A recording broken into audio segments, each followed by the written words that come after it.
Yo, yo, mic check 1, 2.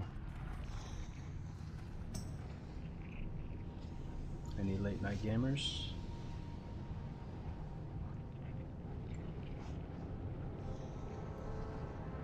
Alright, alright.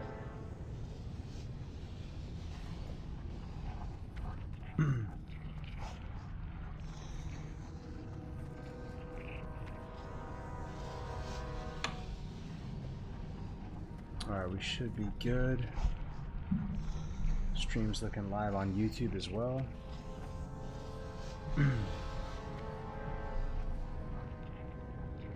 What's up, Slick? Yeah, first here. Yo, Beast, you probably have been asked a million times. Have you ever been a RuneScape guy? Nah, man. I've never been a RuneScape guy. I actually never played it. That's one of the gamer stripes I missed. I don't know how I missed it, but yeah, I missed it. Never played RuneScape, bro. But from my understanding, the people who play RuneScape and Classic, there's a lot of crossover there. We're kind of cut from the same cloth, you know.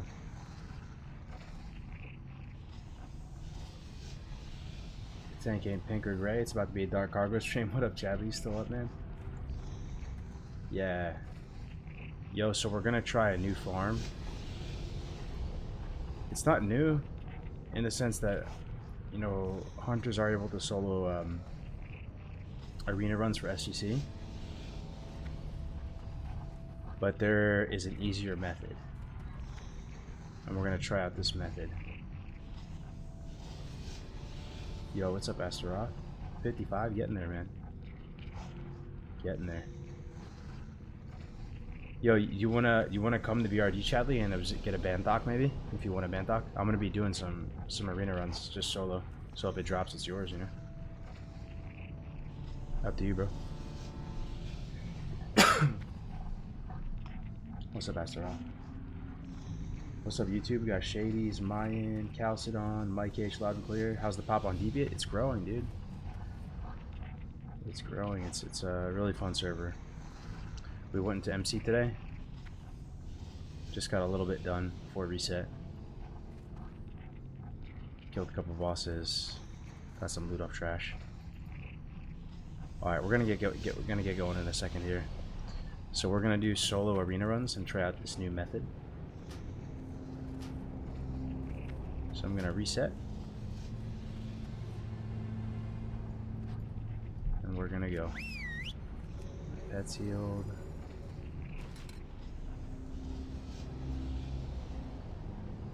Absolutely, man. I love old school RuneScape and vanilla WoW both. These late night streams taking back to 2019. I love it. I appreciate you guys being here and watching. Yeah, I'm kind of tired, but I'm more addicted to vanilla WoW than I am tired. So here we go, boys. Let's try this out. Solo Hunter arena runs for SGC. Start this timer.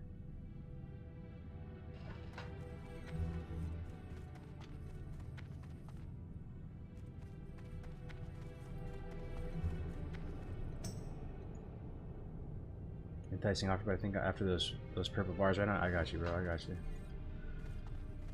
Alright, so this is what we're gonna do. It was so worth it getting that Shadow Forge key.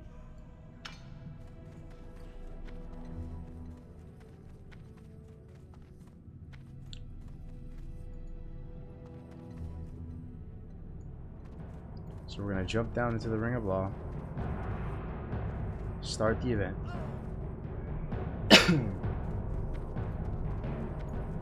So the event started, he's doing his thing. He's doing the RP over there. We're gonna run out. Shoot this dude. We're gonna go back in through the door and get up to the top level. We're not gonna bother feigning or anything for now. So we won't have scatter for this Ellie here. He's gonna be on the ramp. But that's okay. 2 Ellies. We're just gonna do this. Just feign here. Be okay. Okay. So now I think this is where we go. But right here. The bats are summoned. Let's summon our pet. We're gonna do this, Eyes of the Beast. Actually, before Eyes of the Beast, we'll put them on stay. We go here. I think we want to stay within line of sight as well. So like here, put them on stay as well here. Cancel and press on stay again. So now they're on my pet. If I heal it, I should get threat on everything. So my pet's on the table. And now all these bats are coming up to me. And the great thing is we can heal our pet from up here. So these bats are going to come for us. We're going to do a little more damage to them. One more auto shot, and we're going to faint here. Now they're coming back to my pet. Look how much easier that is, boys. Look how much easier that is. Oh, we rinse and repeat.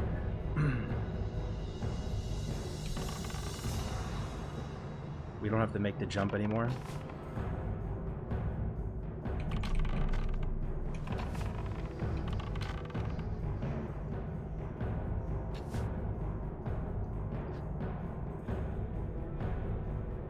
I got SEC the other night. Good luck.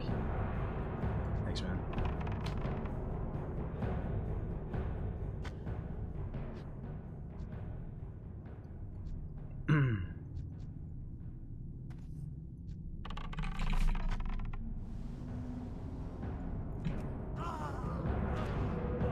I think it's a little risky, maybe, to wait that long. We don't necessarily have to greed out and get the damage on the upper level, because we do risk one of them resisting the feint. They're within 30 yards.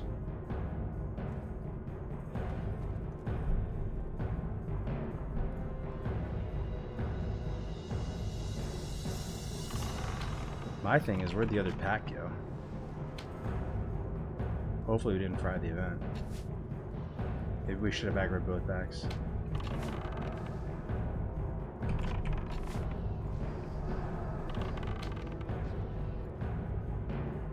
The other pack of bats are nowhere to be found. But we killed them reasonably fast, you know? But that's not a good sign.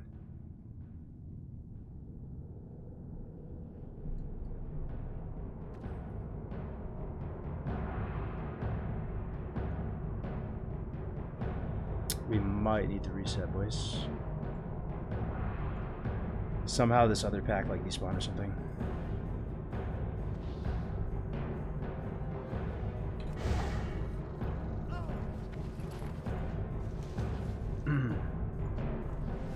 Alright, so now we know. We're gonna aggro both. First and foremost before anything. Black tank got a nasty. What up, Bo? Can't they resist fan? They can, yeah. They can. Right? I think we scuffed the event though. So I think we have to reset. Lucky.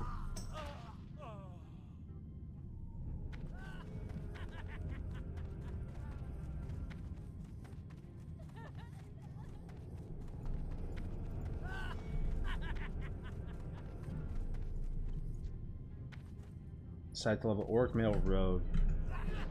Oops. Aside to level orc, male, rogue, do you think orc is better than undead, or is it situational? I think I think orc is better than undead, man. Yeah, just across the board in vanilla. I think so, bro. Oh, we're locked out for a little bit. Unlucky. Okay, we have to wait a bit. Probably like 5 minutes. And do something else while we wait. Yeah, I played Undead Rogue on Everlook 1. I leveled sub, I duo leveled with Azimus. And I think I overestimated how good Wodif is. World of Forsaken. It seems like such a good PvP racial. But in reality, it just sits like unused on your bars a lot. And Rogue Trinket, I believe, takes you out of fear as well. So you kind of have two things that can get you out of fear. And it's honestly it's honestly not that good. It can work with like Magic Dust and Seduce, and there are some, like, you know, applications for it. So it's not bad, but it was way worse than I thought it was. Than I thought it was going to be, you know? And if you decide to play Undead Rogue, you are basically just accepting a big disadvantage versus all the Orc Rogues and everything. Like, you're missing this massive damage steroid. And honestly, the Orc ratio on Rogue is like really good. Like, you'll fight other Rogues, you'll fight Warriors, and you know, being able to resist those stuns is a massive deal. So that's just my opinion. I think Orc Rogue is just like better than Undead Rogue. And if you might actually regret it if you go Undead Rogue. But Undead Rogue is iconic in vanilla too, so you know, play what you want to play if you think it looks cool.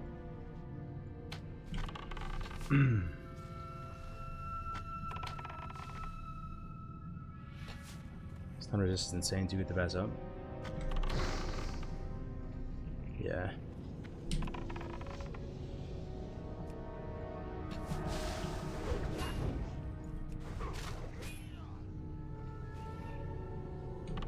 Yo, what up, Martin? How's it going? Can't they resist Fan? Yeah, they can resist Fan. There's always a 1% chance with any spell that it gets resisted, no matter what, even if you're hit capped.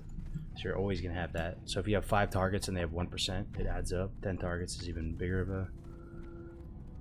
a thing. Hey, look, it's Maples. What's up, bro? Outstanding.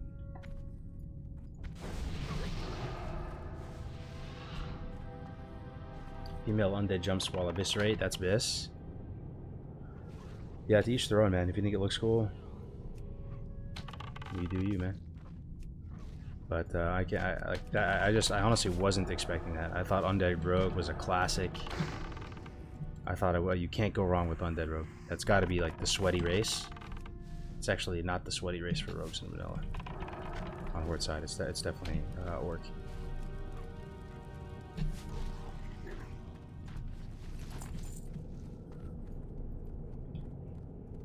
Yo, aren't you supposed to sleep? Yeah, I am a bit sleepy, bro. But my addiction for vanilla WoW right now is more powerful. Blood Fury. Oh no, Blood Fury. I mean, Blood Fury is the main thing. Because I mean, even if you're a PvPer and you love World PvP, you love ranking. Like, it's rare in vanilla, at least, to find people who don't PvE. Like, the PvE is super fun. So if you're gonna want a PvE, man, and you're just missing Blood Fury, that's crazy. No, it's 2 minutes, right? The cooldown. It's like a couple hundred attack power.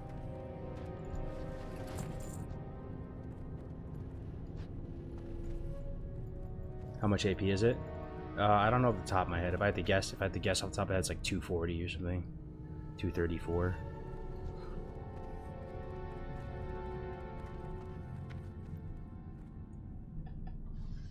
Thinking of rolling DD, what classes are needed the most in the community, would y'all say? I would say, I mean, we just need healers in general. Healers are probably the biggest bottlenecks, but there's also a big lack of tanks as well. There's not too many 60 warriors, believe it or not. There's been a few times where we're looking for a tank and we just message every warrior and there's not too many on. So tank or healer? Can't go wrong going brown class. Go for tank or DPS strat undead. Do we need anything from strat undead? Baron cloak. That's about it.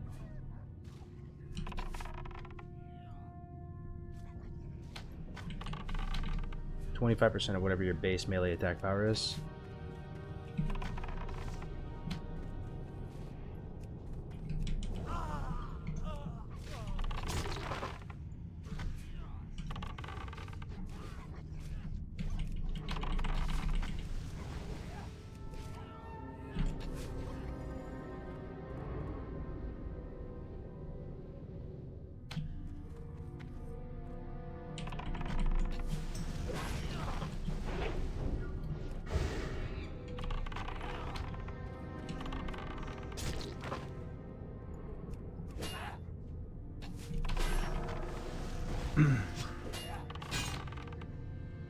That's a brutal.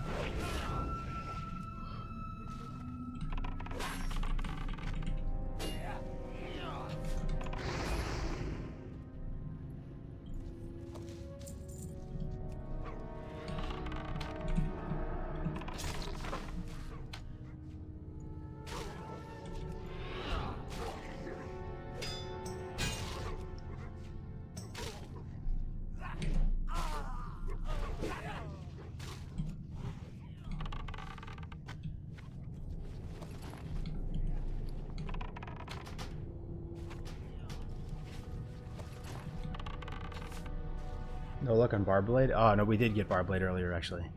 We did. Thankfully, man, after about 15 runs. But my sword skill is in the bin. So yeah, that's the plan tonight. We're going to do SGC solo arena farm. And we're going to do some tributes. Farm gold. Try to get a little closer to our epic mount. Sitting at about 250 gold. There's our Barbarous Blade right there.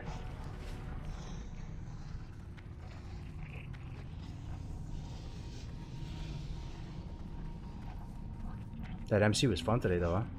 Was anybody watching that earlier? It was a shit show, but it was fun. All right, let's see if we can zone in now. There it is. Nice. Okay. Let's go, my boys. Let's try this again. Yo, what up, Rennie? How's it going, bro? You have fun in that MC, man? You're a pretty solid tank, man. I saw you with that shield at first, though. It's not bad always to have a shield. Sometimes you need a shield. But you gotta have a dual weapon, dual wield setup as well. Was a shit show but fun, yeah. I mean, it's better than nothing, right? We got some value from our lockout. Resets in a few hours. Look, we're about to do solo SGC farm, Rennie. Your gear is ass, is it?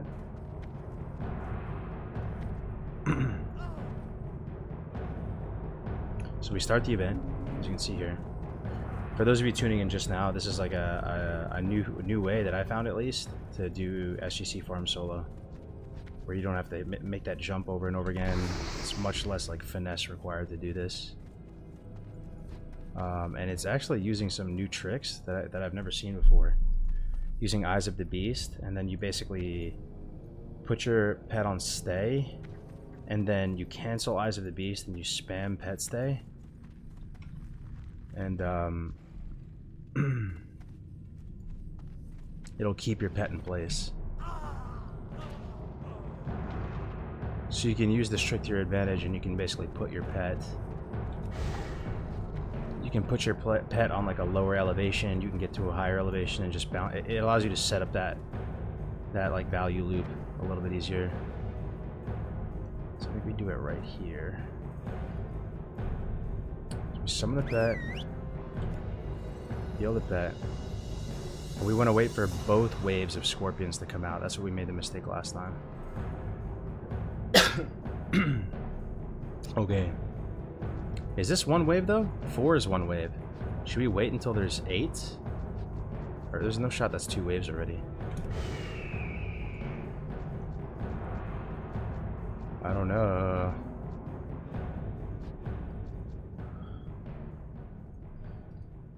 Maybe it's 2 waves. Let's try it. Okay. So we're in Eyes of the Beast. Oh, no, hold on. We gotta put pet stay. Eyes of the Beast. And drop down. Sprint over here. Grab these boys. Sprint over here. Grab these boys. Let's be within line of sight. Go pet stay. We cancel and we spam pet stay, and we heal pet. And this should transfer everything to us.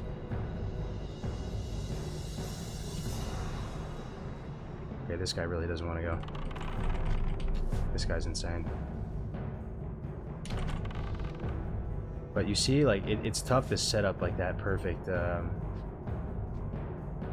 gonna fan within 30. Pop back up. So I'm hoping this is both waves.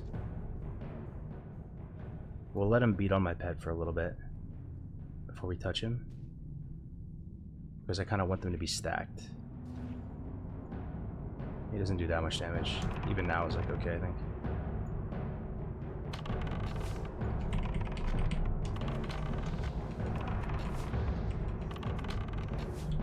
Can heal the pet now too. It's just so sick. We're within range to mend pet. Because like in tribute and stuff, you can't your pet's pretty much just has as much health as it's gonna have. Okay, now I'm gonna shrink. And that's it. Then hopefully after we kill all 4 of these, the boss is gonna spawn. And if it's Varrock, we kill it. If it's not, we dip. Unless we're, you know, we could sell like Banthok Sash. We could sell whatever.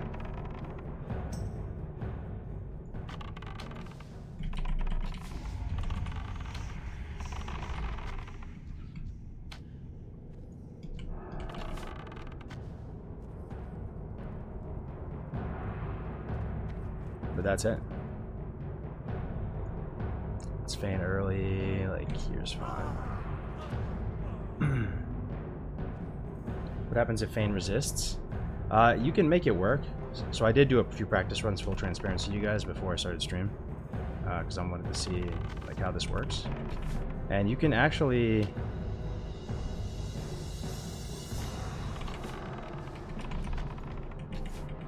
You can actually just kite around this ring. This ring up here, similar to, you know, if you trace the edge of something, the mob pathing kind of gets slowed down. You know what I mean? It's like, just think about Princess and Maradon.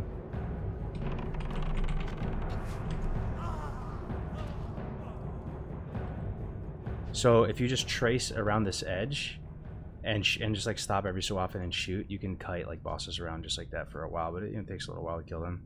But especially if it's a boss that's like ranged abilities, you can kite them forever because they stop the cast and stuff. Fresh meat.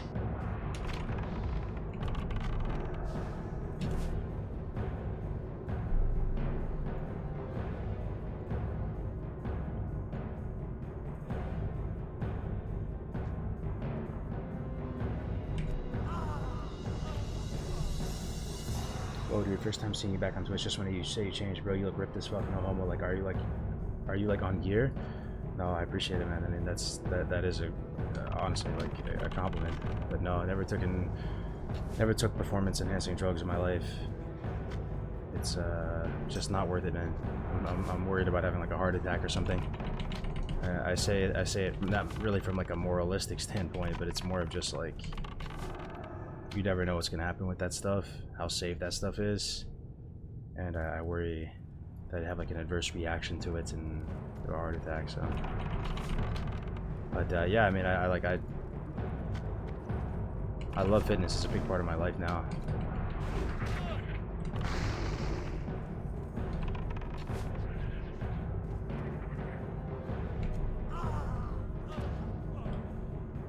All right, we'll see. We should be able to finish him off here.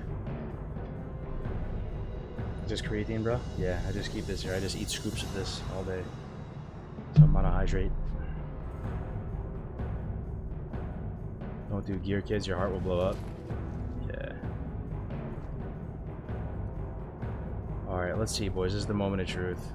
We'll be able to finish off the last scorpion. So what we're looking for is the boss to spawn right now. 3, 2, 1, boss spawn. Yes. Sick. That's awesome. Okay. Come on, boys. Let me give Varrock one time. What is his name? Vergosh? Come on, baby. One time.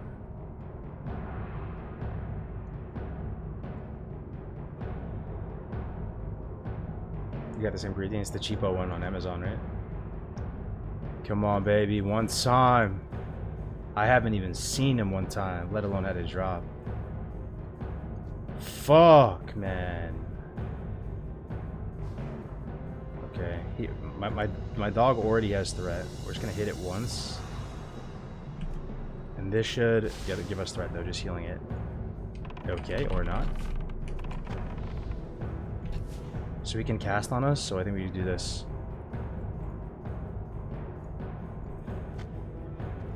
Wait, honestly... Oh wow, he does a lot of damage actually.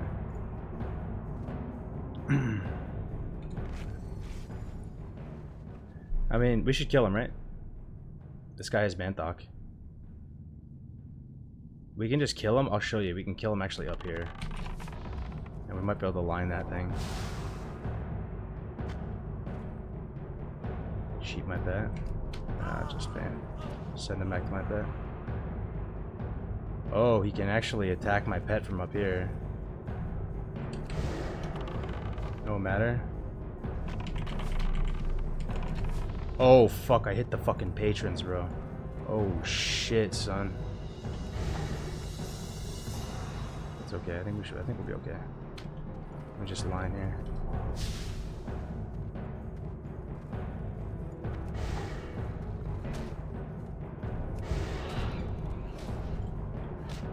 Okay, we're gonna have to fan a lot of mobs here. It's probably gonna resist. They did resist. Tuber. I'm Novid forever. Jesus. Okay. But that's okay. Like, he's not the Vergosh guy who can drop SGC. That's the Banthok guy. If it's the Vergosh guy, he's just a melee Andy. So he can't cast on us.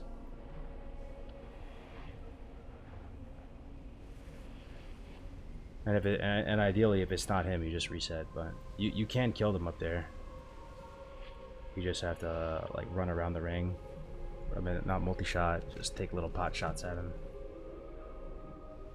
Peek your head out, because that little lip is LOS.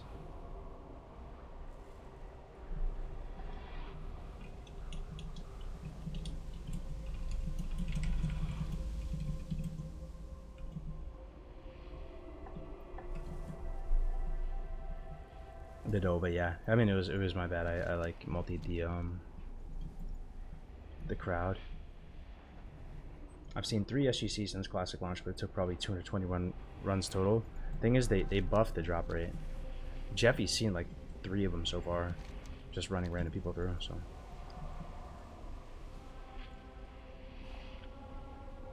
I'd be down to show you a different strat if you're interested, or could maybe find a video. The ledge in the previous room. Oh, like the room with the fire guards where they patrol back and forth. That room. I think I know which strat you're talking about. People used to do it to kite the guy who dropped Hodge. Not Emperor, the other one. Yeah. And they run around the edge of the wall all around.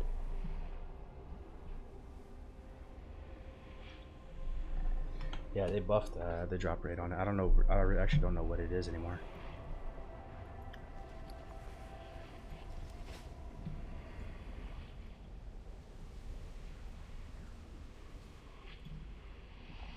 The Dervish.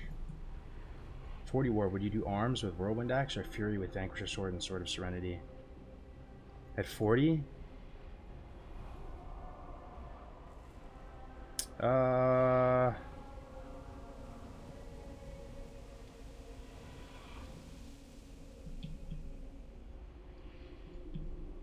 That's a tough call. I think I would stay arms at 40. I think the mobs you can still cleave them down. Like you can still, like, they're not that tanky yet. That's the main reason why you switch to Fury. Is you end up just taking too much damage and it doesn't feel worth it anymore. The mobs are too tanky to do your sweeping strikes wombo combo. Like you do the whole combo, you take hella damage. Like they're still at half health. So you go Fury and you go more like single target. If you're already feeling that way, then maybe you can go Fury. That is a nasty weapon setup though, because you can use those into Thrashblade and just go Fury for the rest of it. But Whirlwind Axe already feeling a little bit washed up at 40 as well. Apparently Goresh is 16% show rate and SGC is 14%. So I wonder what that ends up being. 16% and then a 14% drop rate if he shows up. Was sleeping. Did you kill 4 bosses in MC? We killed 2 bosses. We almost killed 3. But we just called it because people had to go. What happens if you die on arena run? Does the boss disappear and you can't do the event again? Yeah, that's correct, and you just burn the lockout, unfortunately. Do ST? Oh man, I don't really want to do ST. Can do some trib. There's a lot we need to do actually.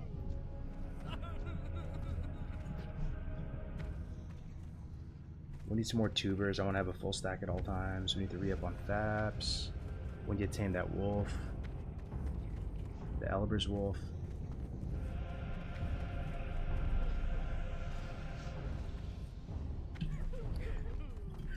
We have everything we needed out of Trib.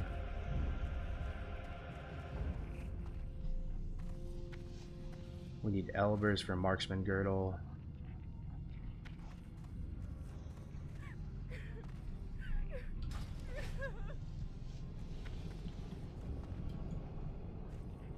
What's your chest piece at the moment?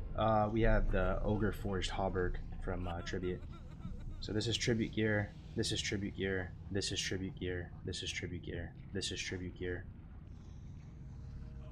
That's crazy though, how good Tribute is. Yeah, 1, 2, 3, 4, 5 pieces.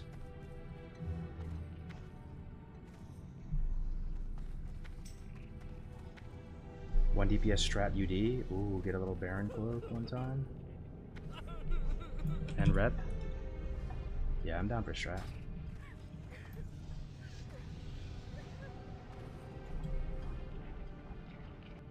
If my math is right, it's like a 2% chance to get Gorosh and then get SUC to drop.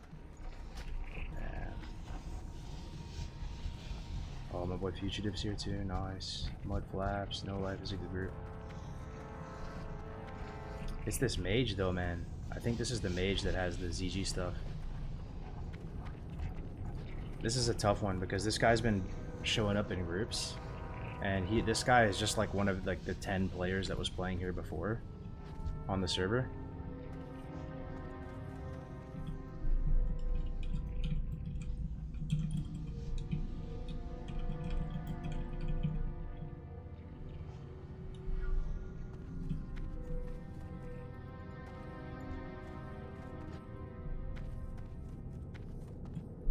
So people are just playing with him because, you know, it's kind of fucked up. He's just trying to play the game, you know, and he's just saying like, nah, you can't play with us, bro. His gear is still kind of bad though. He just has like a couple like PvP pieces and stuff like that.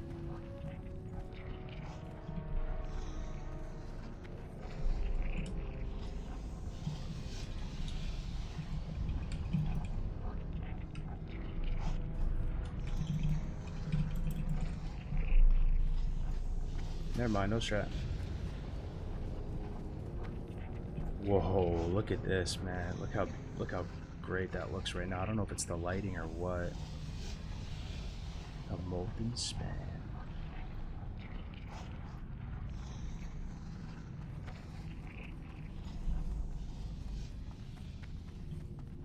Yeah, we have Uber ski. I'd be down for some Ubers.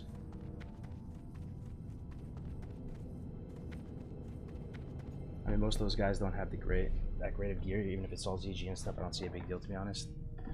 Yeah, it is what it is. I sort of feel like some of this stuff is going to be a judgment call. You know, if your heart's in the right place, if you want the best for the server, like, just try to make good judgment calls. And there's only like, you know, less than 10 people on the server who were playing before, and if that guy wants to play, just, you know, just give him like diplomatic immunity to the whole rule set, that guy. But honestly, we should hit him up though and just say like, yo, are you down to, like, we want to play with you, could you just take that off, you know? Like, we want to play with you though.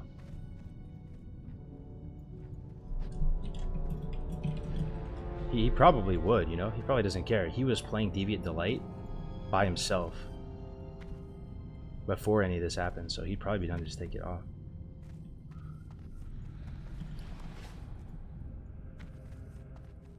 We had fully geared characters transferred us when we did the Dragon Fang EU project. Yeah, Blizzard locked the server though, on and off now.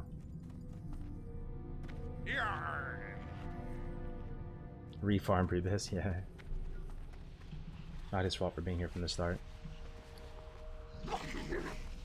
Oh, what's up, Javo? That's you? Cool, man. Alright, let's do...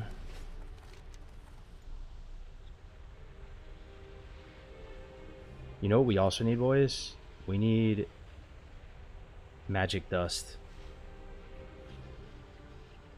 We need to go to Westfall and unironically farm, but I doubt you guys are gonna watch me kill like level 11 mobs. But I do need to get some at some point. We do need health potions too. I do have some in the bank. That's hard to work.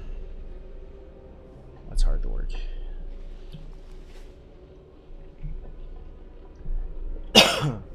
Sorry. Can start getting slumber sand. No, oh yeah, I didn't do the slumber sand quest. True. I can just get those. That's easy. Mogra. As you can see, I did a couple runs before I started stream. I got like Spider Fang Carapace, Savage Gladiator Greaves. We got our Death Ray made, by the way, too. This is sick. This item can do like 2.5k damage or more. And it only, I think it only backfires 1500, right? Like that's the worst case scenario. It doesn't just kill you, it just does 1500 damage to you.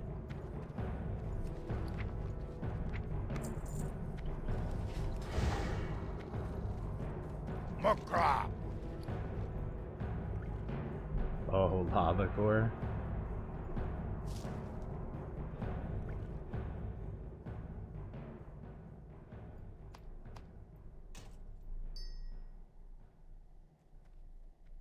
Is it useful on Hunter though? I know Rogue loves it. Yeah, I mean, if I have entrapment down and they're rooted in place for 5 seconds, that's like way more than enough time to get the death ray off. Or even maybe in a scatter. Scatters for 4 seconds, and I think the channel's 5 seconds on death ray. And you can also just netematic projector them too, and death ray.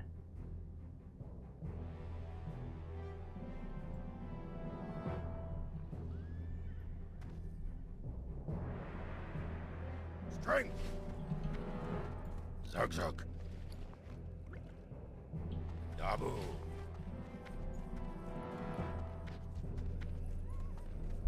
Pretty sick in PvP, yeah.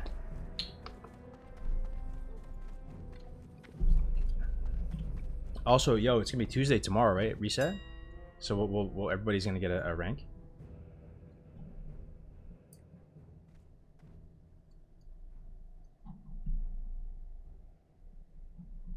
Nothing good. Let me see if thorium shells. Oh, I got excited for a second. Schematic thorium tube. Thorium bars on the auction house for 6 gold, 60 a stack. That's wild. Check lips. Nope. Love the scouting you did in Feldwood. It's awesome. Yeah, you know, I talked to that guy, Martin, the griefer guy. Or at least I thought he was a griefer. He was like stream sniping Alex and myself. Greetings, Praise. So I thought he was. I thought he might have been one of the Bloodsail guys or what. You never know what to expect with some of these people. But it turns out he's actually a pretty normal dude. Normal-ish. He plays Horde as well. His name on Horde is Rakasa. He's the Rastagerius guy. I talked with him and he's an alright guy.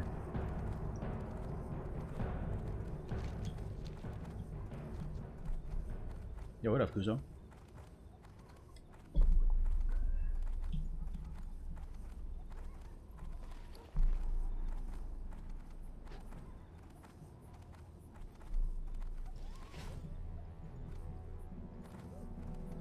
Didn't you blast the Rogue and Felwood on Everlook with that thing? I probably did, yeah.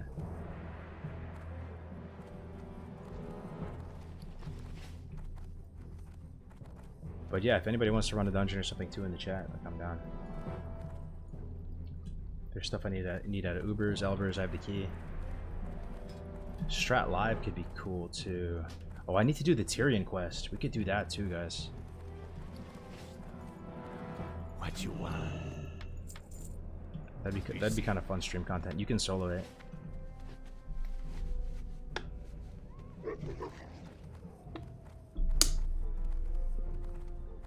Went Dwarf Paladin. The vibes are nice, despite my Horde heart. Switching it up, eh? Cargos, will you play some casual HC with others from tomorrow with the add-on? I'm down to make a character just to show my support, but I don't think I'm gonna play it too much. Just every now and again. That quest needs strat live. It does eventually need strat live, yeah. Let's see if Jeffy's on as well.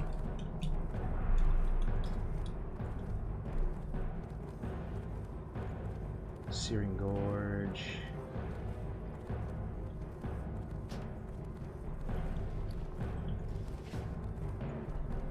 Can also do Maradon. Get some Mithril. Get a Blackstone ring. That sounds kind of fun too. You want to do Mara, boys? Any Maradon gamers? Loktar! For the whole. You still gonna play Starfall? Yeah, I'll play it. I'll be there on launch, Morris. I will get a guy to 60 on Starfall too eventually. It'll take me some time, but I'll get there.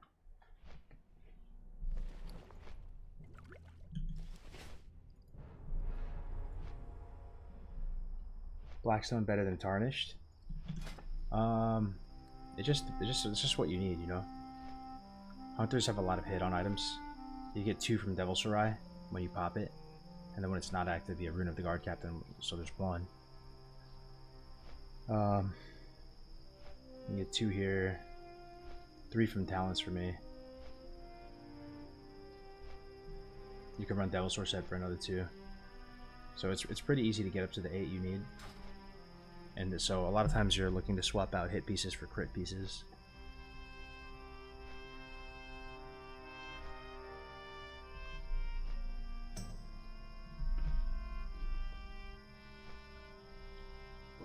I'm a full send shaman to 60 if the server isn't scuffed.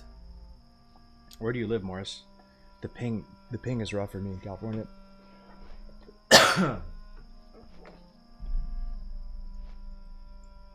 Denmark? Oh yeah, you're chilling.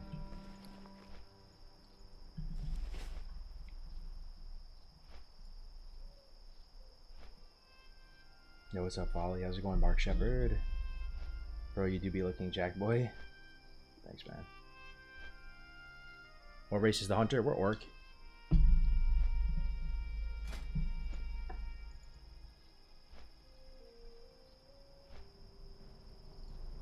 We can also start 0.5 chain. I need to come up with like a task list, like write it down on a notepad.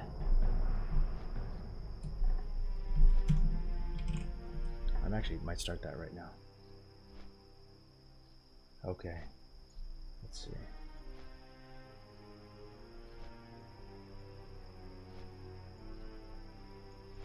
WoW to-do list. Epic mount. 0.5 chain. Tame wolf elbers. Tame cat northern winter spring. Lips. Cooking. Farm SGC. Farm Blackstone ring. Get Bloodseeker from AV on AV weekend.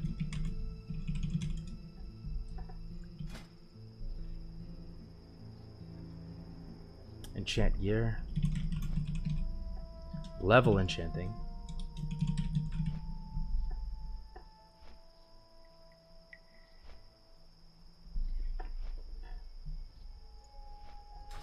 That's good for now. AV this weekend, pretty sure. Yeah, that's what people are saying.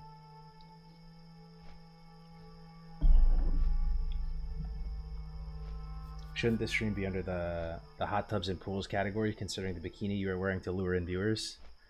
Maybe so, maybe so. What's up, Ilexo? First time in the chat. Welcome.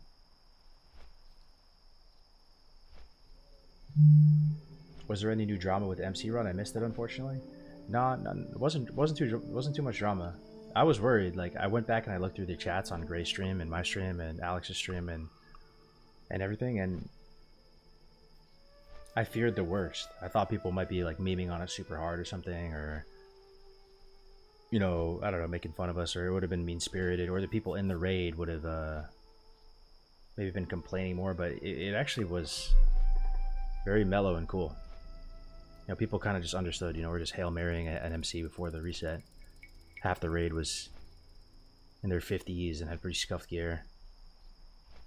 And the scuffed raids do kind of make for good content too. Like, it's fun. It's funny to watch along.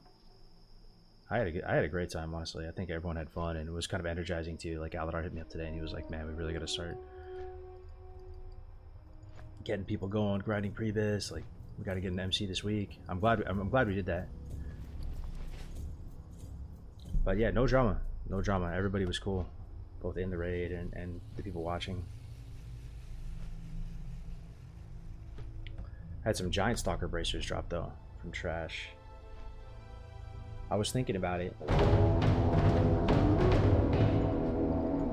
We ended up giving the giant stalker bracers to the guy who won the role, right? But the guy who won the role was 50 something, like 57, and the tier 1 pieces require level 60.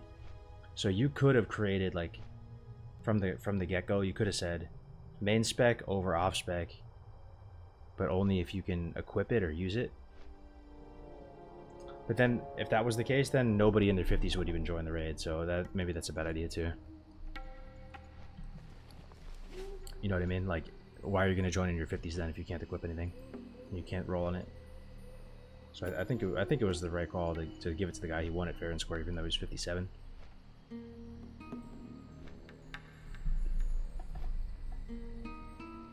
Damn, I miss hunters, man. Just seeing the abilities of hunters excite me. Yeah, I feel you.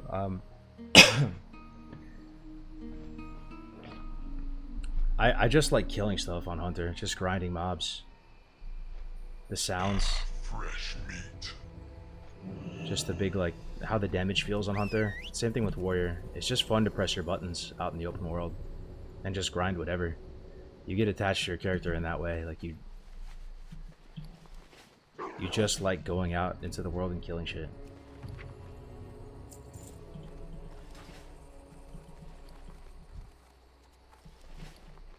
Hunter PvP is hype.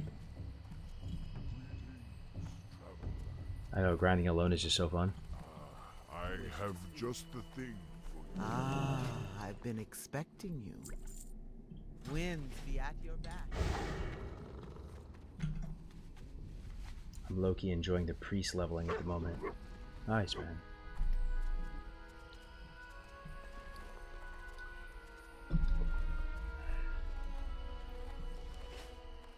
Hunter is the only ranged physical damage dealer.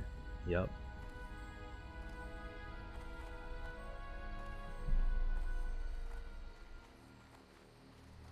Fresh meat. Fresh meat. Yo, thanks for the follows, guys. Some fresh meats in the house. Well, yo, yeah, and also, like, apologies if I'm a little low energy. I told myself Fresh meat. that I'm not gonna do like I did in the past. In the past, if I was tired or something and I wanted to play the game, I would play a lot off stream. I was usually the type of person that I played off stream 80% of the time. And I would play on stream just here and there just to keep the lights on. But this time around, I'm trying to, like, every time I'm gonna play the game for like at least an hour or something, I'm gonna throw the stream on. And we'll see how it works out.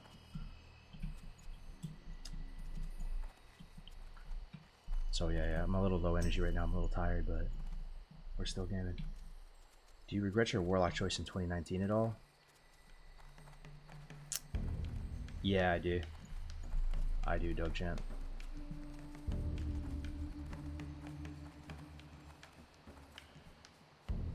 Probably should have went Hunter or Warrior.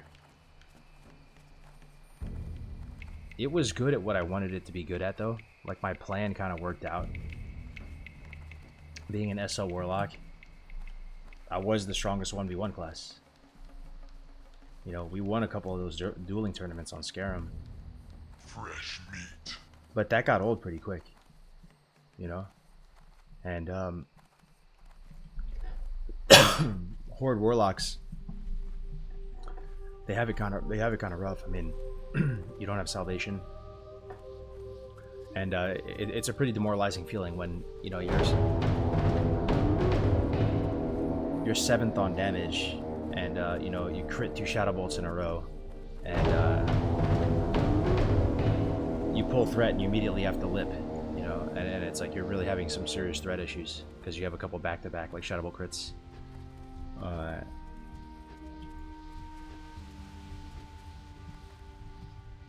And you know that apparently like the highest end, like you don't have to worry about threat so much as a Horde Warlock because your tank's just good enough.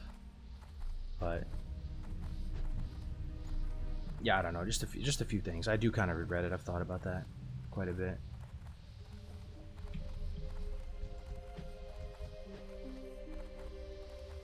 Warlock was so fun to watch, man. Probably my favorite time watching a streamer.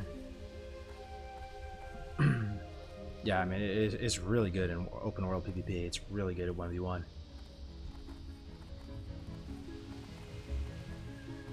Horde lock for PvP, Alliance lock for PvE.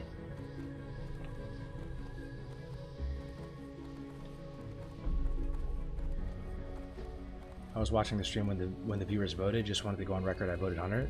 Is that what I did? Dogchamp, I don't even really remember that. I did a straw poll to decide what class I would play.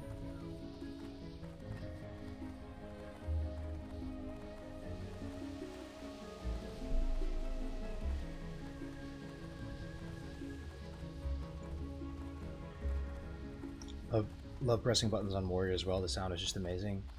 100%, man. When I finally got my 14 gear on my Warrior, I just loved grinding the Blasted Lands mobs. I just go out there and get stacks of all the boar lungs and brains and all that type of stuff.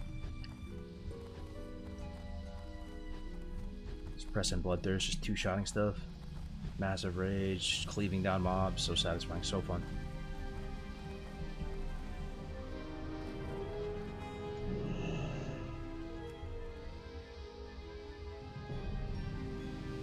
Why are you always wearing stringers? I just wear pretty much tank tops these days, bro.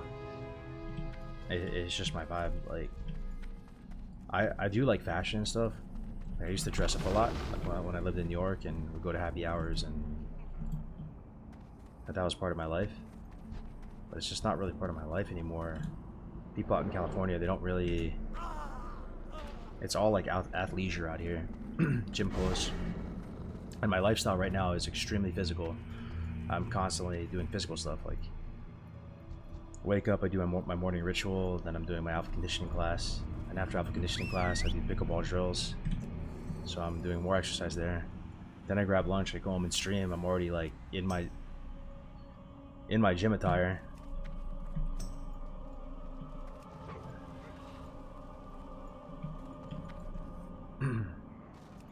Then after stream, I go back to the gym and either lift or actually just do like open play or play pickleball matches and not so much drill. So I'm just used to it. Like that's like my summer dress code. That's my summer uniform, bro. Just my little shorts, booty shorts, 5-inch shorts, stringers. I'm shirtless a lot too, you know. I like kind of just not even having to wear clothes, honestly.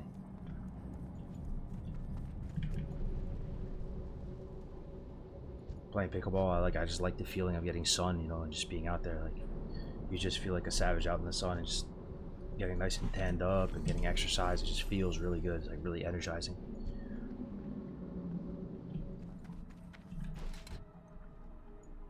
Do you shave your chest? I don't have to. Like, I'm half Asian or Pacific Islander, whatever you want to call it. My dad's a white guy. He's hairy, you know. He can grow a beard in like one day. But my mom is Filipina. And like I'm just like a dolphin, bro. I have no body hair. Oh shit! And my fan got okay. We're cooked. We go here. We go here. We go here. We jump here. Okay, we salvaged it, I think. Monkey, deterrence, tuber, major healing potion, face the mobs. They're still hitting me, but it's okay. I faint in a second. Reset, good shit. We fixed it, boys.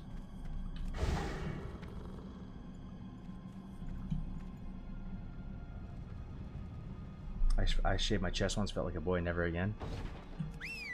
I like having no body hair, though. I'll tell you. I honestly,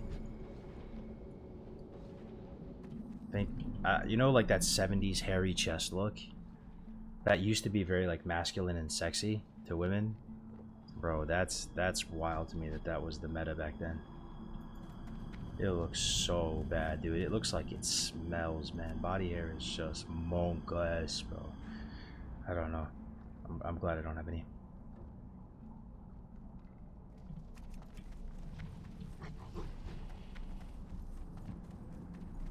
Can you grow facial hair like a full-on beard? Not really. I can grow like a little goatee type joint. I've done it before, but it doesn't look great. Like it's not like super full.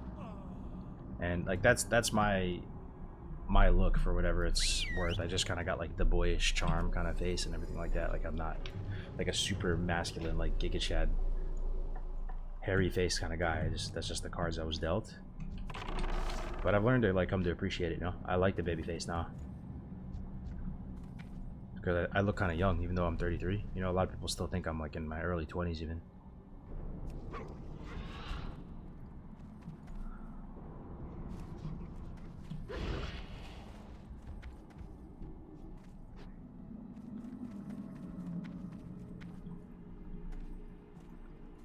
Don't die me, Wolf. Good. All about genetics. I decided to grow out my mustache and it makes me more confident, I feel like. Yeah, for sure. I mean, girls like that too. Like, I'd say generally speaking, girls like facial hair in the meta right now. Beards and mustaches, especially like the Gen Zs. I feel like the Gen Zs like it a lot too.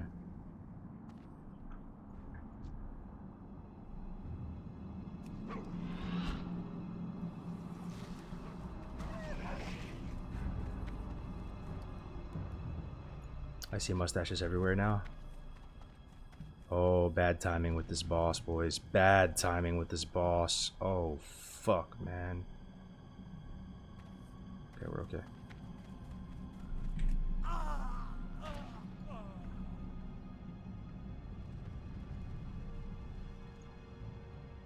You look like Jean-Claude Van Damme, bro. Time to do some good old-fashioned action movies. Holy shit. I appreciate it, man. I do. Like, it I don't think I look that jacked, but I appreciate it, man. That makes me want to keep going.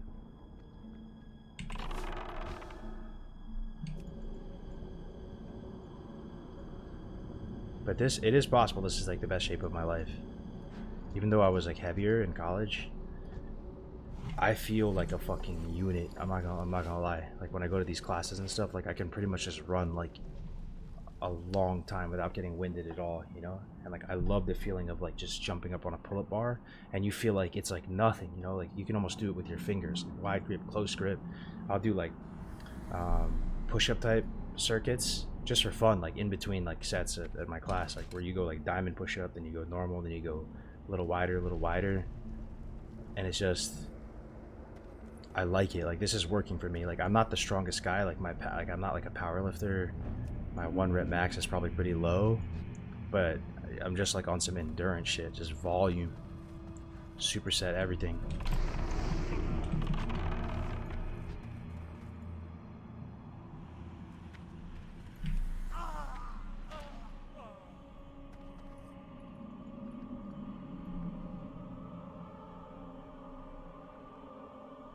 Got that functional strength, exactly. That's my favorite type of strength, you know. I feel like I can run, I can do pull-ups, I can do dips. My body, like I can move it in any way possible, like squat, dip, pull-up, push-up. It's all like feels easy.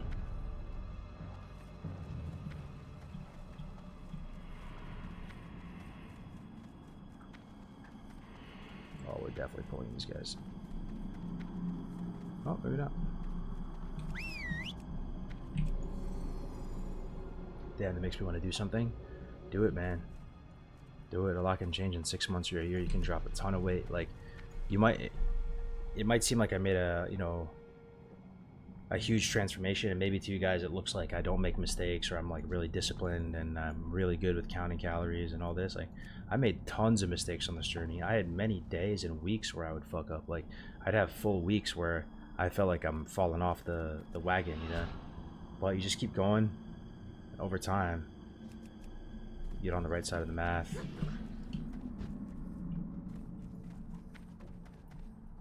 And it's just genuinely fun. Like, I've learned that about myself at this point in life.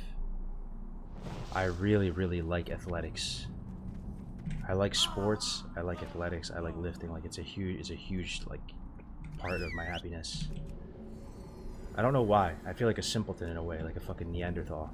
Like, why do I like that so much? I've almost like accepted that I'm not an intellectual. Like, I'm not just sitting at home reading books about philosophy and stuff. I just don't care. I just want to go out and lift heavy shit and like go run and play sports, and like that's what I'm interested in.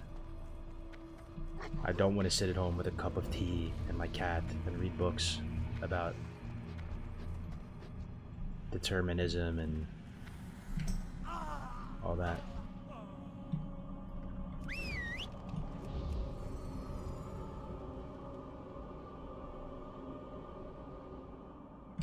If you don't mind me asking, are you on the shorter side? No, not really. I'm 6 foot. I'm not like super tall or anything.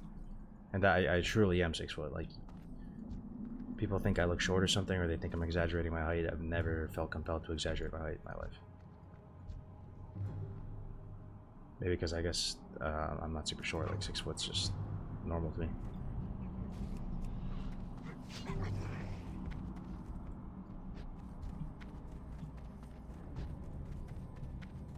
I like tea, reading, and my cats, but I need to lose weight.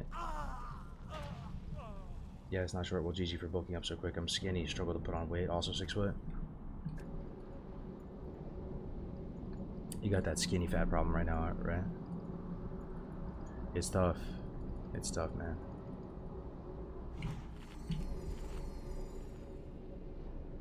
You look taller now that you're more fit, to be honest.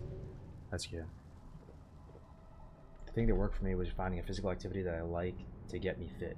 Just have to find what you enjoy. That's the thing. You have to look at your friend groups and stuff too. Like my wife, she calls my friends like just a bunch of jocks. That's how she sees them, and like she doesn't feel super compelled to hang out with my friends a lot of the time. I mean, it's not, my friends aren't all like a bunch of frat bros. Like, it's mainly like women actually, like, and like just couples and stuff, you know. But we're playing pickleball like every day. It's almost like a sitcom for us. We're doing class, like gym classes, alpha strength, doing this, running, playing pickleball. And to her, we're like a bunch of jocks. But to me, that's okay. Like that's I'm cool with my friend group being like that. Like, I like that. You know, her friends are kind of more like hipster types. You know, they're a little bit more intellectual. They're a little more scholarly. They're a little more academic. They're a little more well-traveled. They eat bougier food.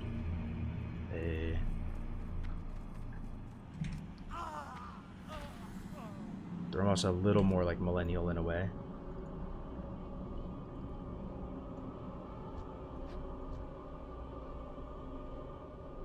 That's cool to me. I like my friends to be strong and agile, good at sports.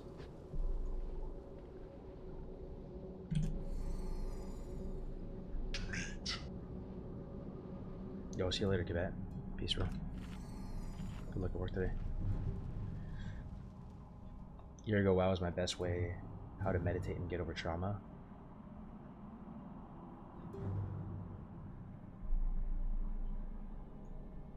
WoW was?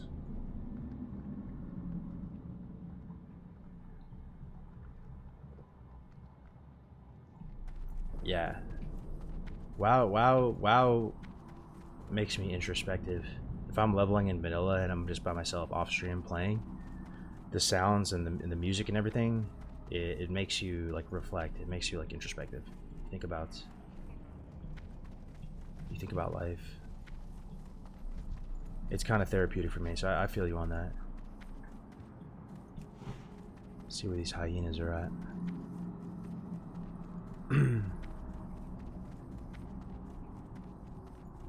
Oh, they're just leaving now.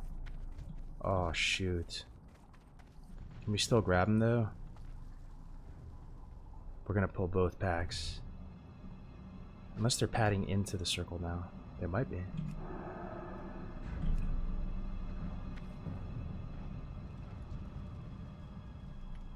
Did you play original vanilla WoW? I did, yeah, I did. It was 6th grade for me, winter break.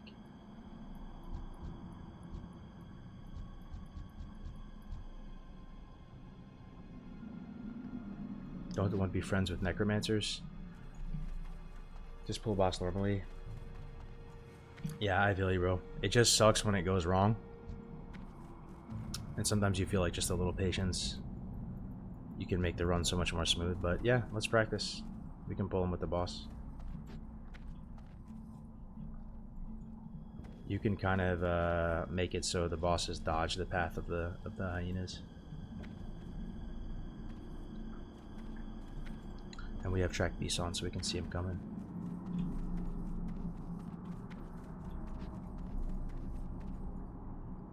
I'm 6'4" tall. I did basketball in high school once weekly training. I was so athletic. Nowadays I can't find an activity I like to get myself exercising.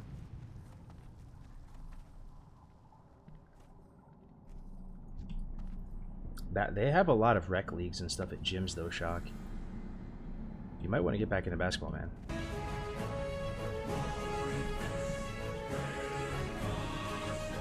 Yo, Jordino with the 22 months. Yo, I appreciate that. Good to see you, Jordy. You guys are doing that hardcore thing tomorrow, right? I appreciate it, man. Hope everything's good with you. I got an ad break. I didn't hear what you said when I asked if you played original Vanilla WoW. Yeah, I told the story earlier on stream today. I did play original Vanilla WoW. It came out in 6th grade for me during a winter break. Well, it didn't come out during winter break. That's when I started playing it. More AC, let's go. You gonna join us? I'll make a character just to show my support, yeah.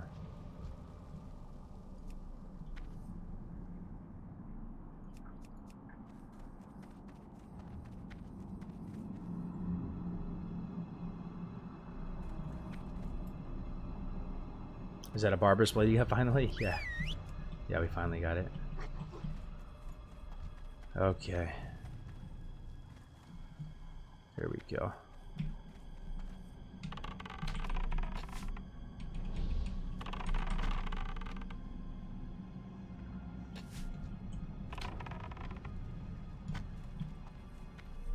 Let's not get charged by this dude.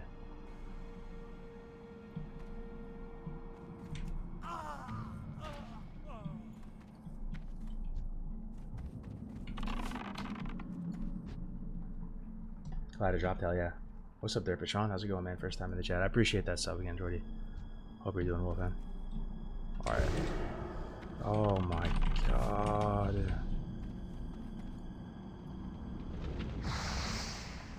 Rapid fire always generates like a good amount of threat and it turns him back around on me.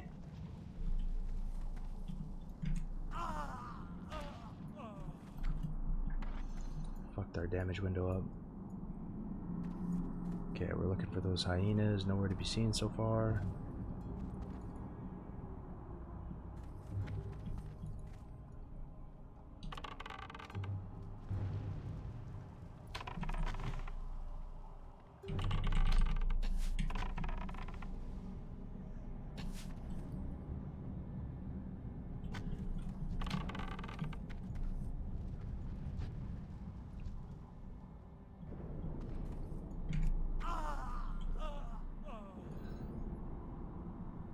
Nice pump, haven't seen you in the last year. Well done, my dude.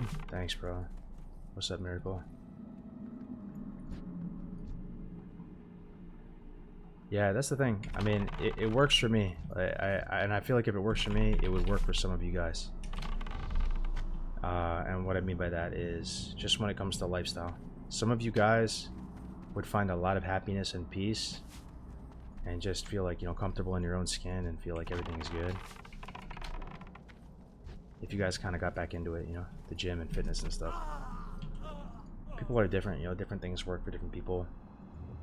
Some people feel I'm trying to think.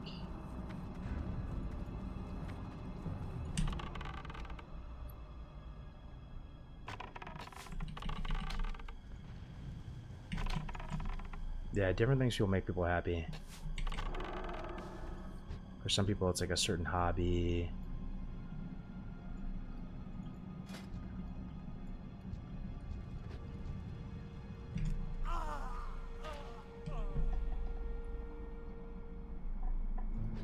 I just feel so much more happy and well balanced if I'm able to get like a good workout in and play some sports, get some sun every day. That's really what it comes down to. And have like friends that are also into that. It's the devil's sore eye, bro. I don't even think it's rapid fire. Devil's Roar, I put some threat on the table for some unknown reason.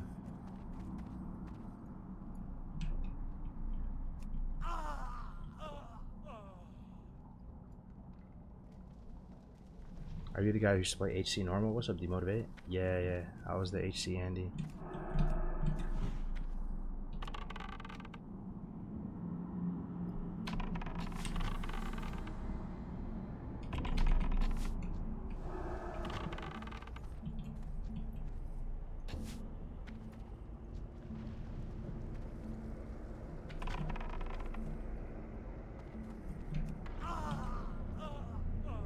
I love the gym, nothing better than getting a good pump. Where are you from, Rennie? Are you EU?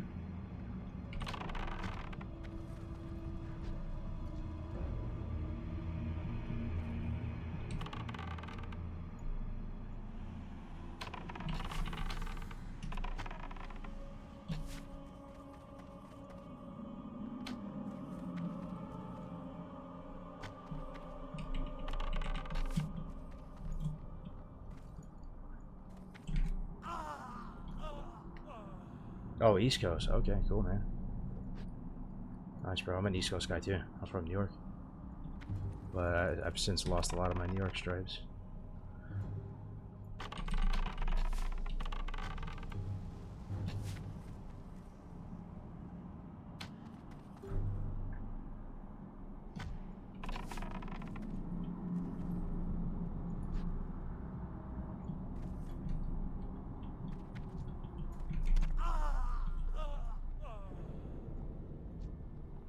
Water is good for you. Did you all know that?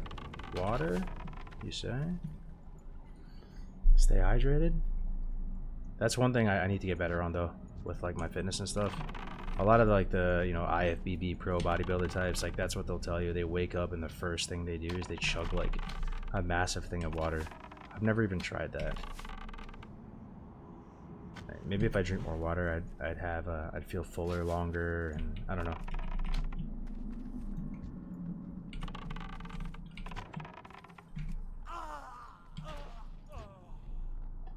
Whoa, New York. I thought you were from Cali.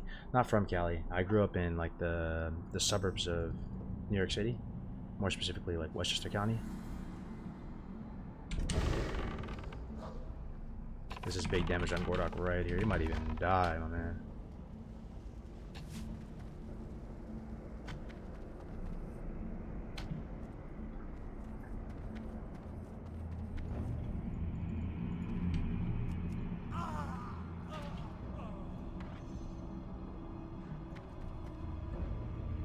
You alright? What's up, man? Yeah, I'm a little tired tonight, but like I said, I'm determined to keep to my word. If I'm gonna play this game, I'm gonna press go live and share the gameplay with you guys. And I'm tired, but the desire to play vanilla WoW is stronger, you know.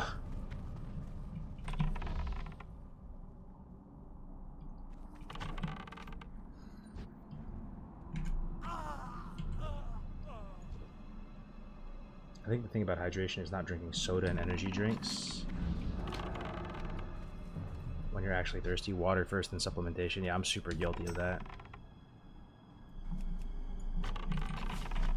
I get a lot of my hydration from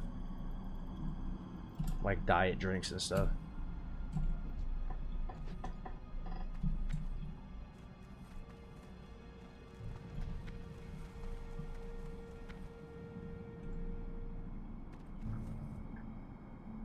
You can eat all you want, but drink Diet Coke and you're good.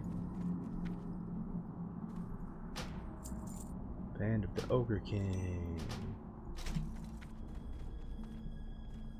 2 gold and oh, we actually did it. Plenty of time before the hyenas came back. 5 gold, easy 5 gold right there.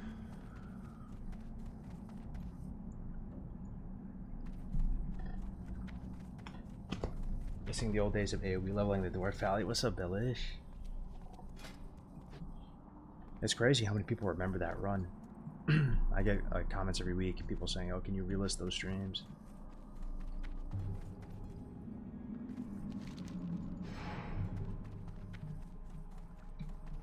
Not getting chest? I just talked to this guy first, and then you go get the chest.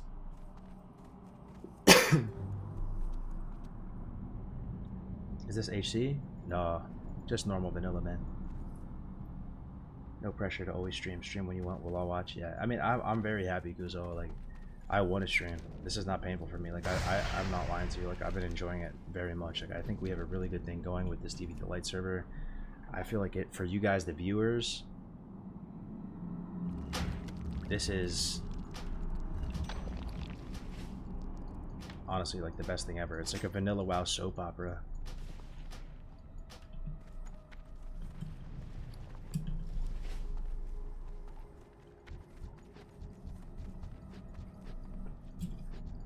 And it feels like a private server that we're allowed to stream. That's how I would explain it.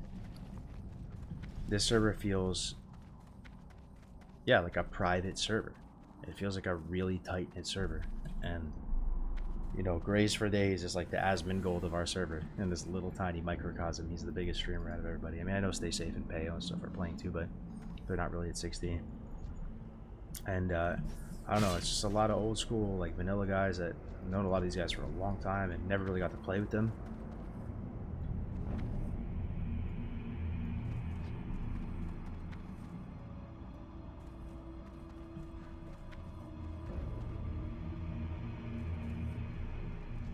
I think we have a good thing going right now. Any suggestions on a gaming desk? I would like to put up multiple monitors, but the one I use is too small.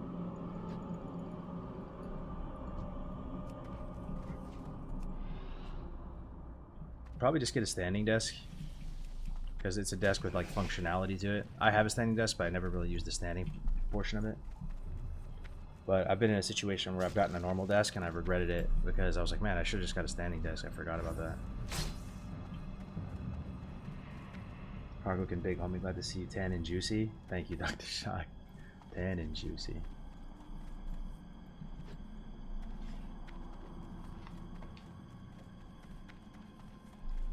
I've been having a blast on this fresh. Keep flip-flopping classes though. That's alright. How did MC go? Good, man. We killed 2 bosses, almost 3. We got a trank shot though. Look, I got check this out. What is that? I got somewhere. Definitely not a beast mastery. Oh, it is beast mastery. That's so weird. Trank shot is in the beast mastery talent. Like, oh fuck the bugs! I forgot.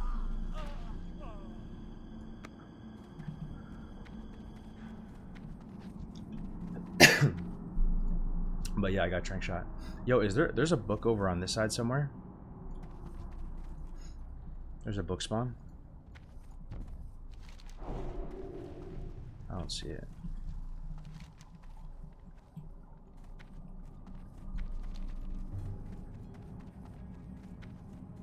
IKEA is good for simple, cheaper options on desks. Yeah, IKEA is clutch.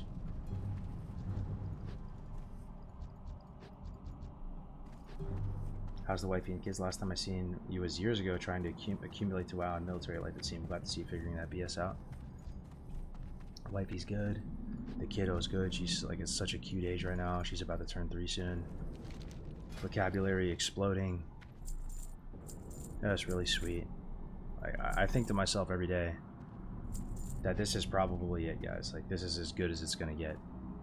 I'm trying not to be dramatic, but I'm in my 30s as a male. Got a wife, got a second kid on the way. First kid's in preschool. Live in a nice, safe suburban area. Like, I don't know if life is gonna get much better than this.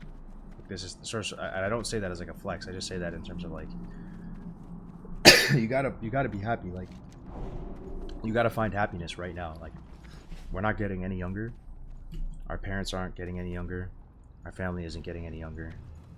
You always have to check yourself and just think to yourself, like, if this is my prime, if this is as good as it gets, like, am I enjoying life right now? Am I enjoying life?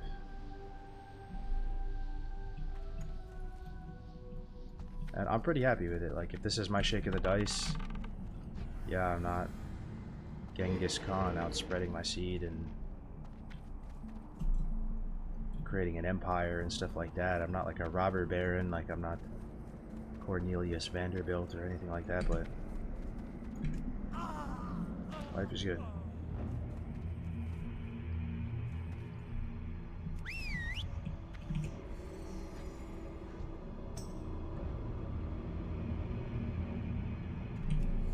Yo, what's up, John Rowe? That's a great take. Usually you don't know when you're in the good times. Exactly. Exactly.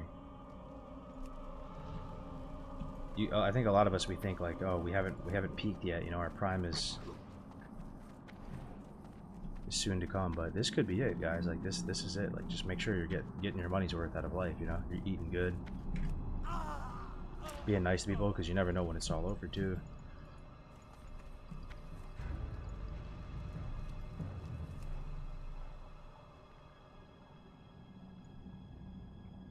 Thank you, Dr. Shah. What do you do for a living? I was, you know, doing RXP and doing content creation, and I had, you know, some just digital businesses. That was my whole vibe for a while. But I pulled the plug from WoW, content creation, all that, about a year and change ago. As many of you guys know, I had some drama and stuff. Amongst other things, I thought I was just done with the game. And I sold my equity stake in RXP and just like left the business. And as an entrepreneur, like the grass is always greener, you know. I've always done stuff in the digital space, and I've always thought to myself, man, it'd be so nice to have like businesses that weren't on a clock and weren't just gonna lose viability in a couple of years. Like imagine you created a business that could last 100 years. You know, man, that must be such a nice feeling, just to be chill and not have to stress and all that. So I started looking for businesses I could buy off LoopNet and stuff, and just trying to do some research. Fresh meat. And I ended up buying a home services business that does like pools. So they do like pool maintenance, repair, installation. The guy's been doing it for like 20, 30 years. Their roots are pretty good. So I bought that business from him, learned the business. I was out there cleaning pools myself, just trying to get my hands dirty, learn the business, the ins and outs of it. And then I was able to do that, and I was able to hire some guys.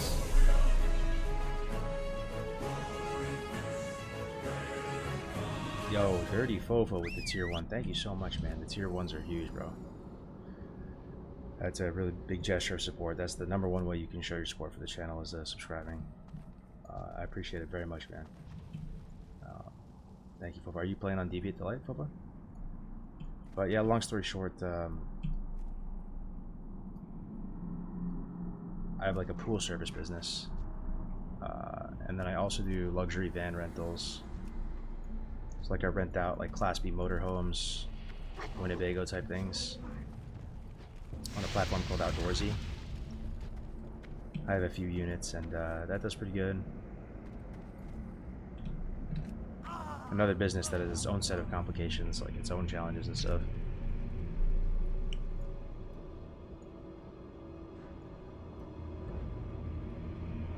Do you own the vans? I do, yeah. I bought them cash. A couple years old. Try to get good deals on them. And then I do some short-term rental stuff up in South Lake Tahoe. I have a partner that I met at the gym through pickleball, and we invested in some properties together.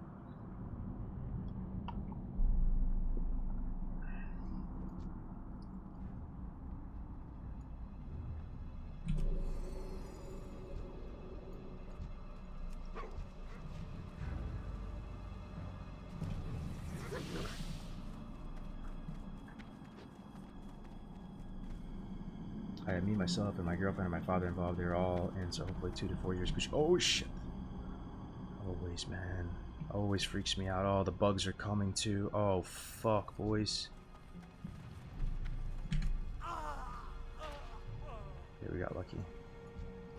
The nightmare is you feign, and this guy charges you, and then knocks you out of feign, and you insta die.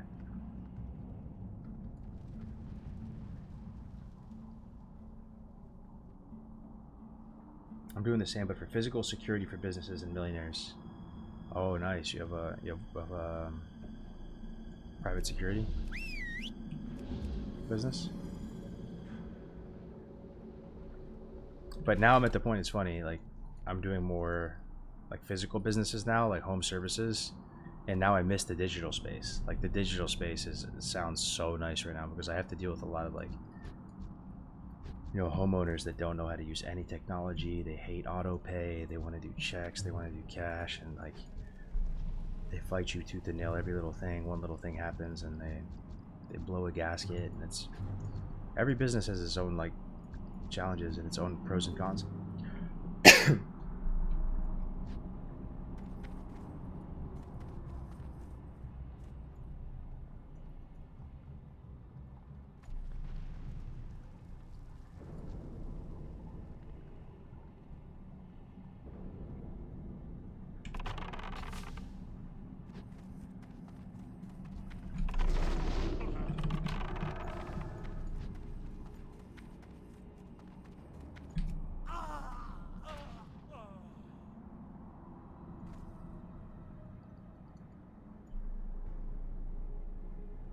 Is Priest good in open world PvP and Classic? No. Don't think so. They're not bad. I mean, Priest is a strong class in Classic in general. But I don't think they're super good in open world. They're not very mobile. They don't have escape. So if someone slows you, like, I mean, any class is going to be able to hunt you down.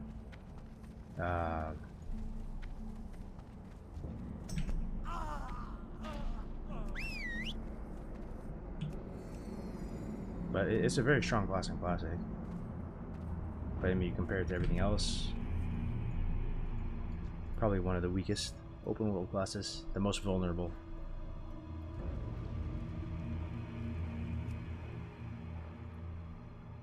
And they quick, yeah.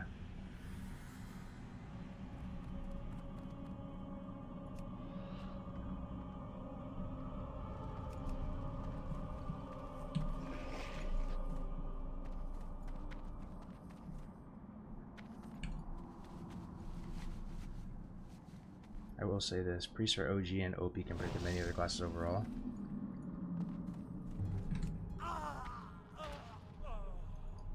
Yeah, I mean, they're very strong in Classic. They're very strong. Dwarf Priest with Fear Ward and stuff like that. Does any healers in the house? Anybody main healer in here? And like have played a ton of vanilla? Can you compare Paladin and Priest for me? In like a PvE? Because I want to say Priests are the best healer in vanilla. It's almost like a little soundbite you hear a lot, but why? Like, Paladins have infinite mana, and they're like the best tank healers, and they just blast heals like forever. How are they better than Paladin? Is it just like the AoE healing? Really? I assume that's gotta be it.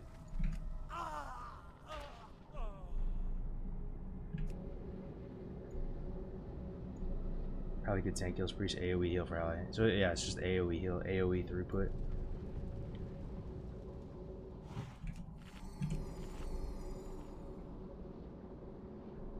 Pally is good later on.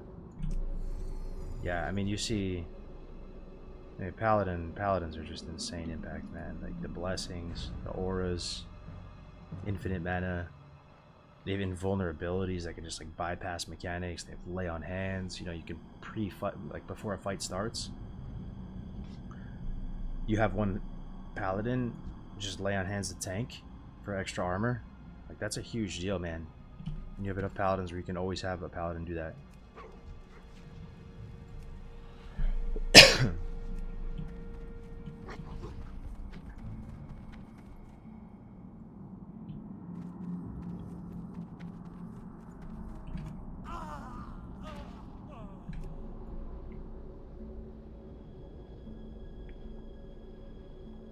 You know this card, come on. Come on, buddy. Yeah, I don't know. Maybe I'm just a priest doomer. I just like if I was gonna play healer in vanilla, paladin seems like really fun. They're tanky. They have insane utility. They're insane in PvP. Never run out of mana. They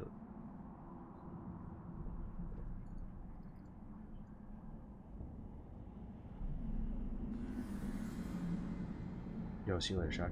Paladins can even tank twin imps by getting threat buffing with blessings. Yup, exactly. I've actually done that before in MC. Spam blessing of it's blessing of kings, right? Bach, G-Bach, greater blessing of kings.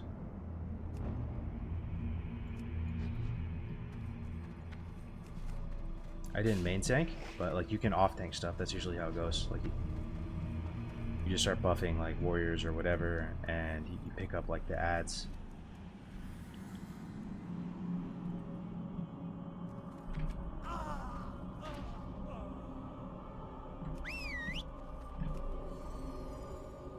G-Bach, yeah. Not really tanky since they wear a robe. Not an endgame. I feel like Naxxramas Paladin looks awesome. I feel like they're wearing tier 3. And they look so cool with the shield and full plate and just never running out of mana. Like you see them on Saffron, just like flash, flash field, flash shield, flash field, flash shield. Mana never going, even budging at all.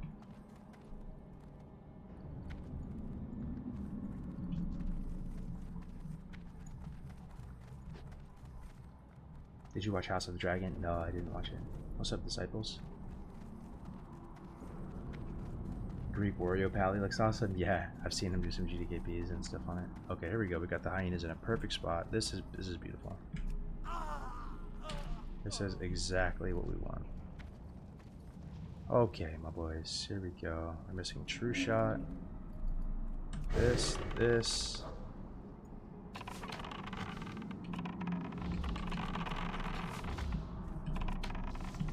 Rock that trap for me, baby.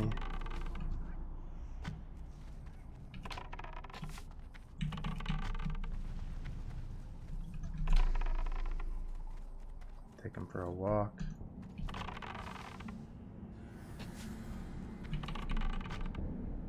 Didn't even proc the trap. Okay, there we go.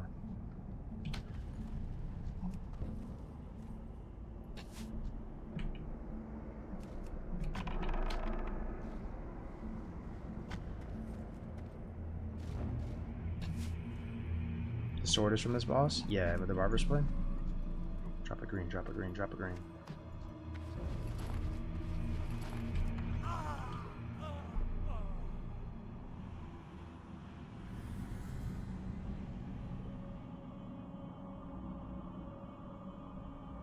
Definitely my favorite place in Dire Mall.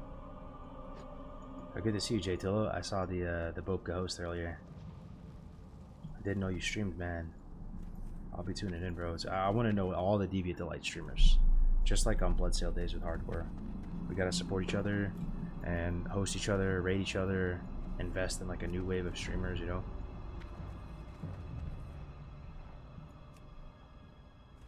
Yeah.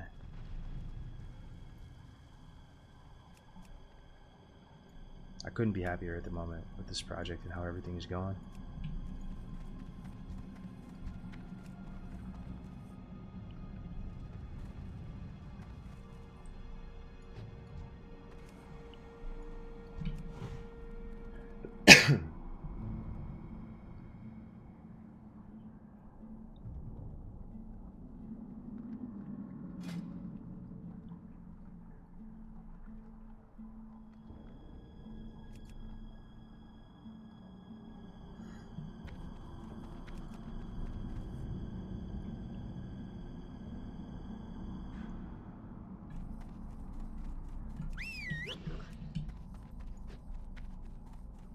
Alright, let's try to get in position and actually blast this guy in the opener.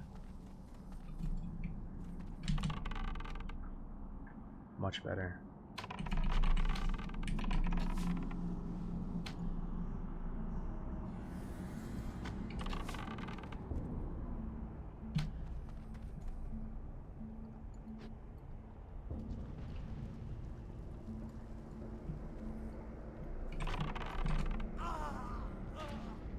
It resisted.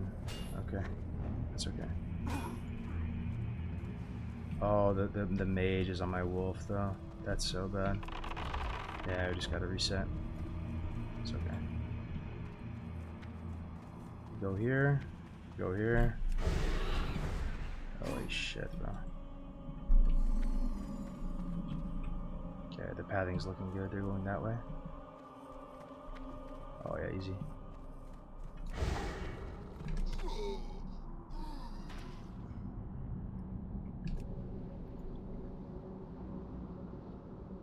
Resist.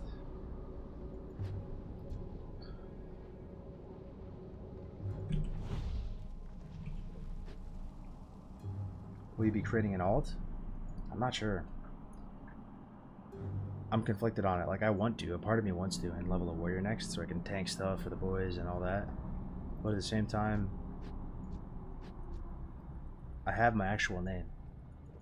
And this is the class I really like playing. And I don't have so much time to play these days. That, like, would you rather invest heavy into one character or split your time with two?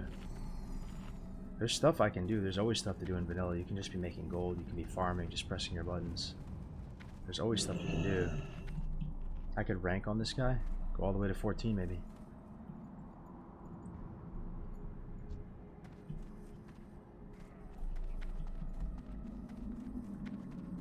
Play Druid tank, bro. So much easier than Warrior. Yeah, Feral does seem fun, but I don't know. I just can't picture myself as a druid. Can you guys picture me as a druid player?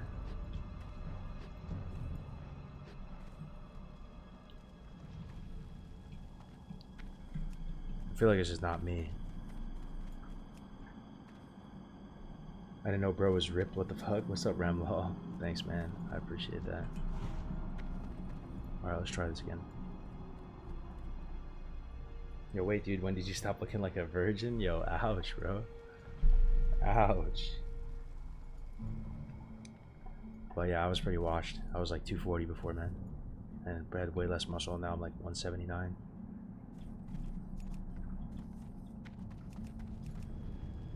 Didn't even hit him. Shit. Okay.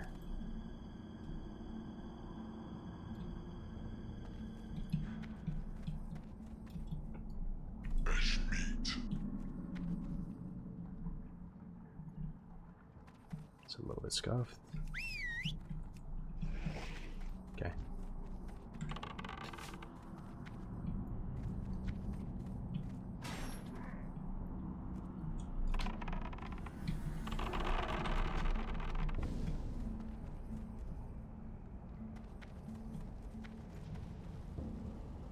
Mad respect, bro. Thanks, man.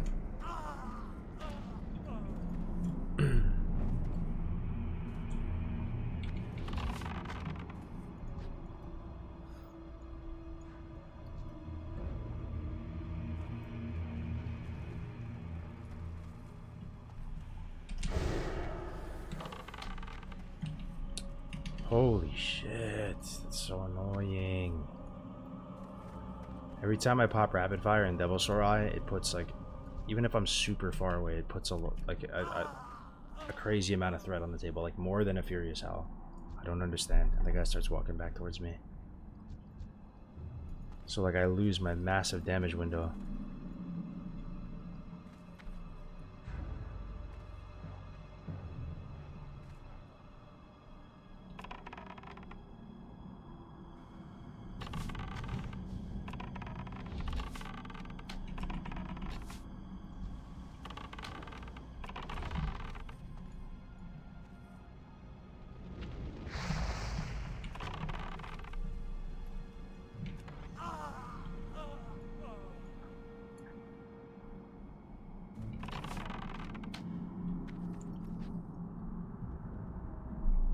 You drink coffee, Cargos? I do, yeah, I for sure do. This guy's on me now too.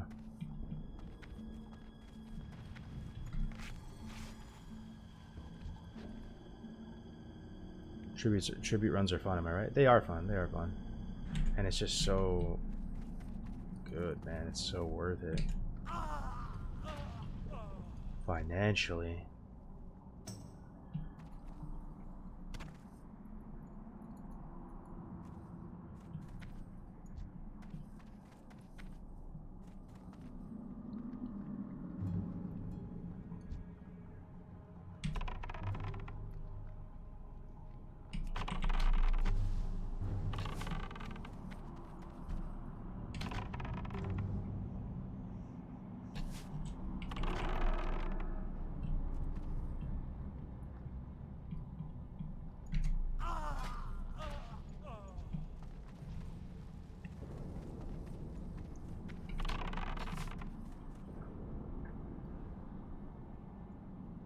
remember you playing Druid in HC in 2020.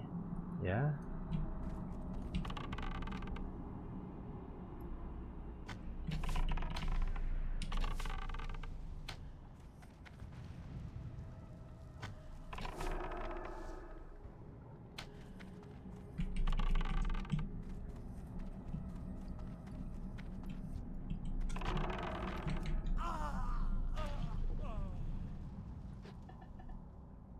What are these buffs you got from the bosses? These are just like the world buffs, the tribute buffs from the last run.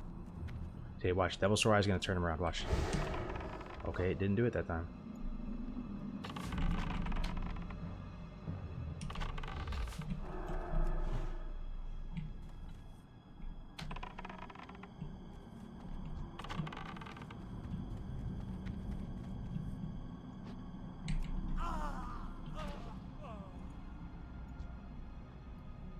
I'm playing AC Deviate Delight RPPVP.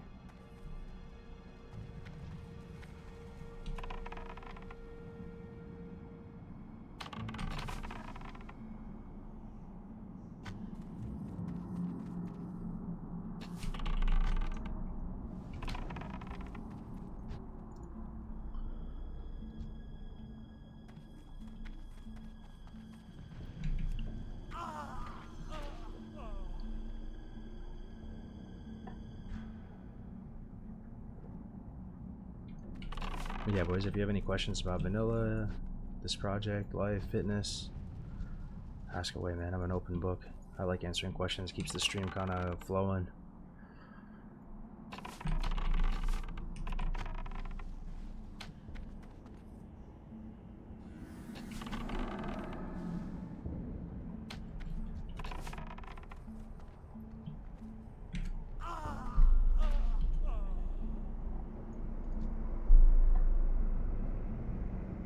What is the end goal with this character, Cargos? You miss HC? I don't really miss HC at the moment. But I just want to play the whole game, man. I want to go back through everything. Enough time has passed. I just want to go the whole way. I want to have fun. I want to stream. I want to be able to share all these moments with you guys. Have a really fun playthrough and play with my friends. I've already like accomplished a lot that I would want to accomplish in the game just on past servers, so it's not really like I have a hard goal, just to do a little better this time.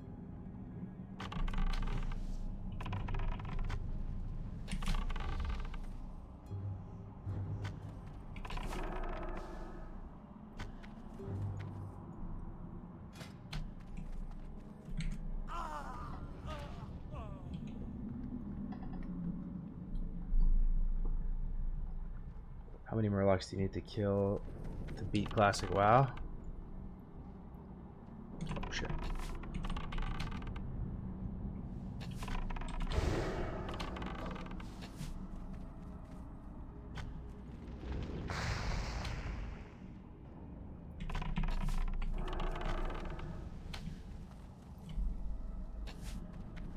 Alright. Spell crit buff, attack power buff, and stamina buff. Yeah, that's right. It's stupid the motivation I get from watching your lives. Every time I feel like I'm skipping the gym, I'm like, nah, Cargos is crazy looking. Bro, I appreciate that, man. Like, I appreciate that. It makes me feel like the hard work paid off. And, like, I want to help you guys, too. If anyone has fitness goals or whatever, if they're struggling, if you're yo-yoing with weight, like, DM me fitness questions, nutrition questions, whatever, maybe I can help. Any good wrist stretches you recommend? My keyboard wrist hurts a lot. Yeah, I got you. There's some stuff I can show you in a second here.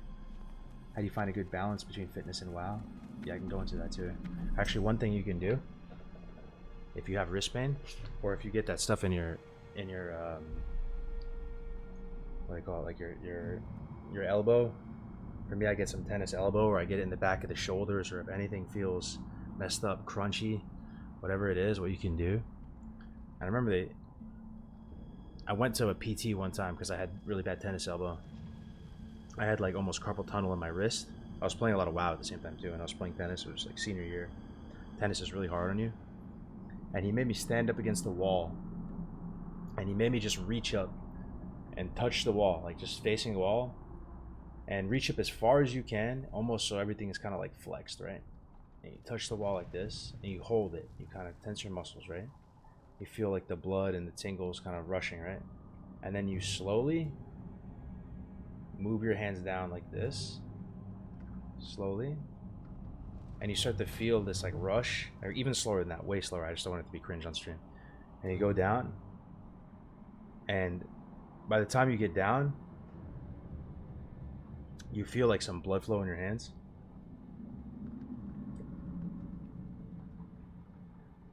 And it feels a bit better.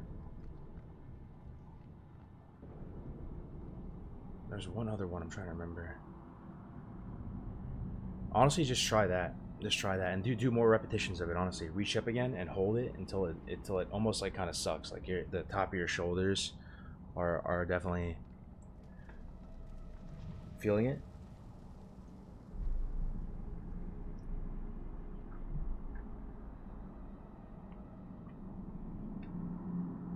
I need to put on weight.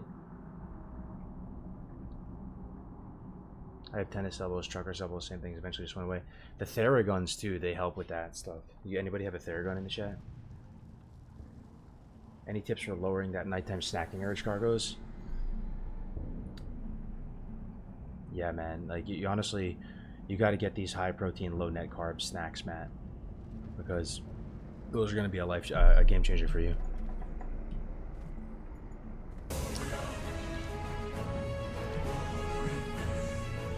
Yo, Dr. Shocklaw gifting a tier 1 sub. I appreciate that. To Aladar. Oh, Aladar's lurking in here. What's up, Aladar?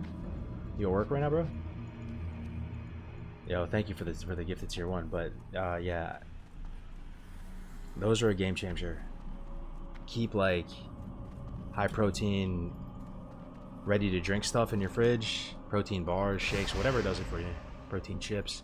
So when you feel those late night snacking urges, at least you can eat something that's kind of low in calories, high in protein, high in fat, low in carbs, which is gonna like really just make you feel more full, help you get through the night.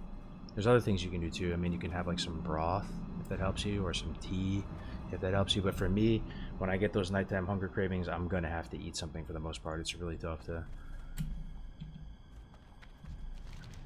get through it.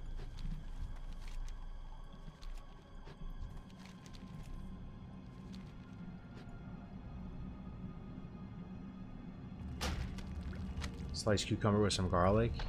That sounds good too, yeah. That was really bad. That's like the worst tribute loot ever. Let's see. 2 gold, 3 gold, 5 gold, 8 gold.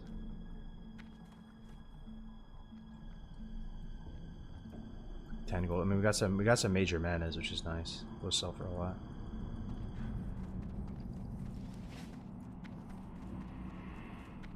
Want to run strat UD? We need one more DPS? Yeah, sure, I'm down.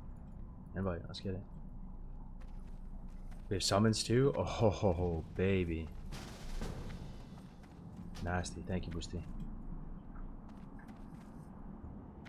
How tall are you? I'm 6 foot. Got a level the enchanting. Large brills are probably solid money. You could get it right now. Drop mining? Should we?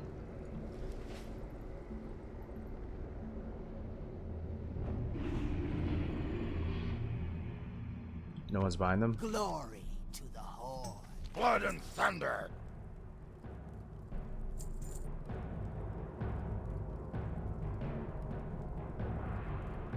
I want to get enchanting. I want to try it. Farewell! I actually think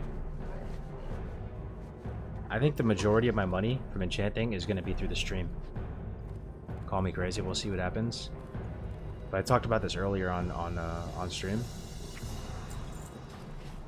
Because I'm live and a lot of you guys play on Deviate as well, and you're gonna know that I'm an enchanting guy, and I have mats, or that I have certain recipes, right? And I feel like I can just say like every so often on the stream, like, yo, anybody need any enchants? I'm an org.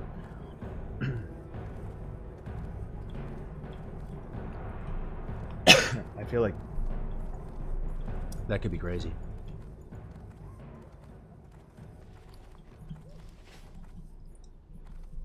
6 foot, how many pounds? 179 pounds. I don't know how many kilos that is. But for a while, I might be like 178. I was stuck between 180 and 185. And keep in mind that I was 240 before, so I lost quite a bit of weight. Oh, Enchanting Trainer is somewhere in the middle. May your blades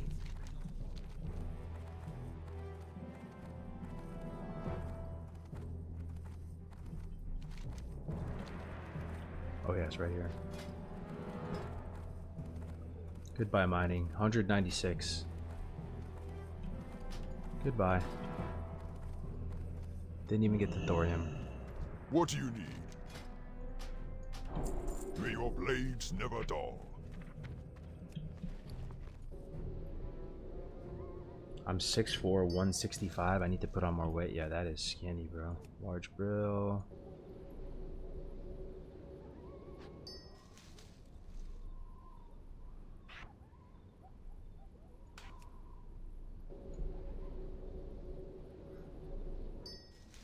What did you do to lose weight?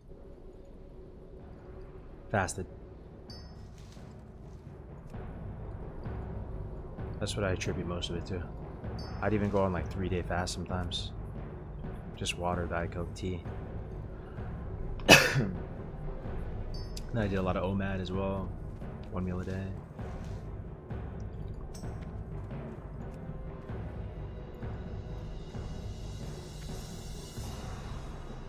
(16/8) fasting or constant 3 days? I never really did 16/8 because to me 16/8 is like too casual. I'm kind of like an extreme person in that way. It's not a good thing, but like if I want to do something, I kind of want to do it. I want to go like as hard as you can go in it in a way. Like if I'm gonna lose weight, like let's really like tear through it.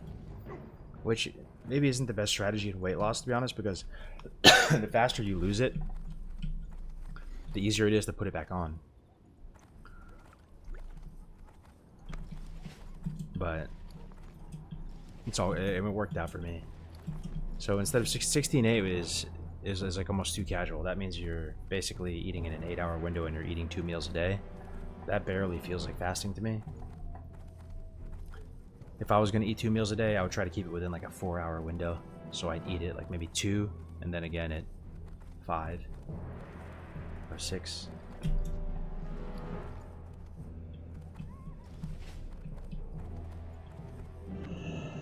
Speak victory!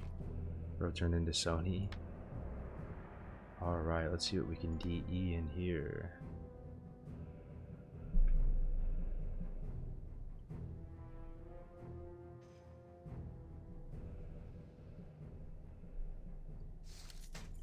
Dabu!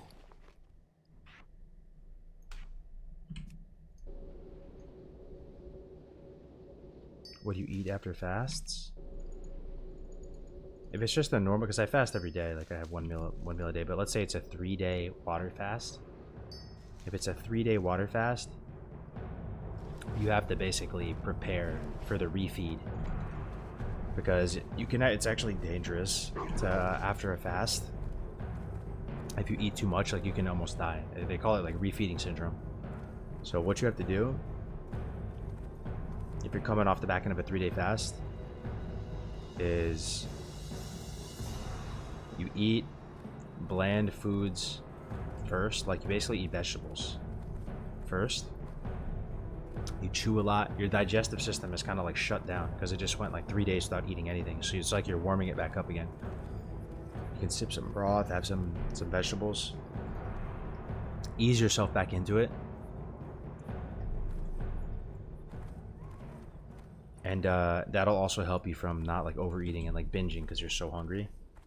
Drink a lot of water, a lot of vegetables. Soup is huge.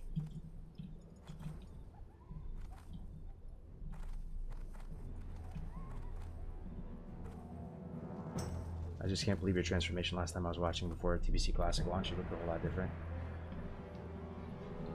Yeah, thanks, bro. Sorry about the wait. They summoned me, then went AFK. No worries, man. No worries.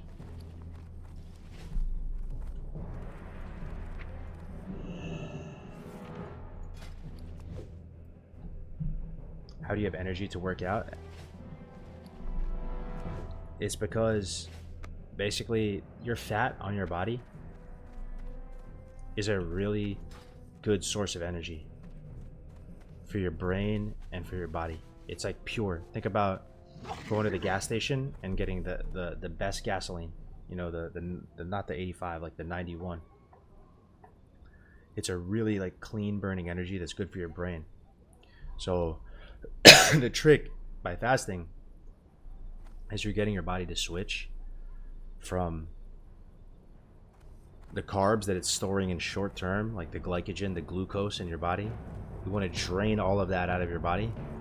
You fast, so all that gets depleted, and your body has no choice, because you've given it no choice because you haven't eaten, to go into the freezer, to go into the basement and open the freezer and start tapping into the stored food energy that you put away.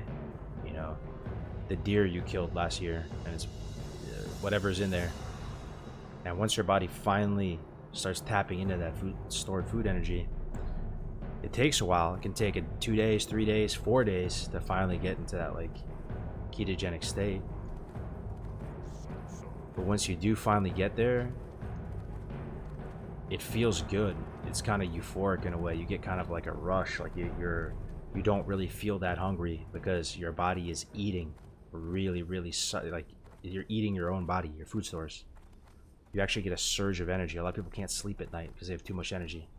They want to read. They spend a lot of time eating or like preparing to eat whatever, so you have all this free time. You have all this mental clarity. You have all this energy. It gets almost addicting. And once you get sensitized to fasting, like you want to go harder and harder, go longer and longer. You're like, oh man, I don't even need food. Like this is legit. Like for me, when I was right in the middle of like the hardcore fasting, I'm still playing pickleball. I was still going to the gym.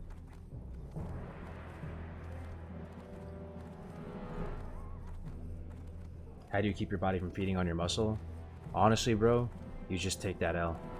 You're gonna lose some muscle, but the other thing is, there's this whole new process that's pretty new. It's called autophagy.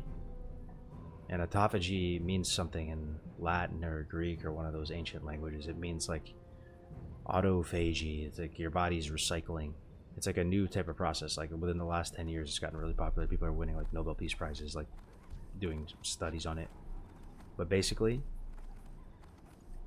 at the 18-hour mark, or no, I think it's at the 16-hour mark, your body starts to experience some of the first benefits of autophagy.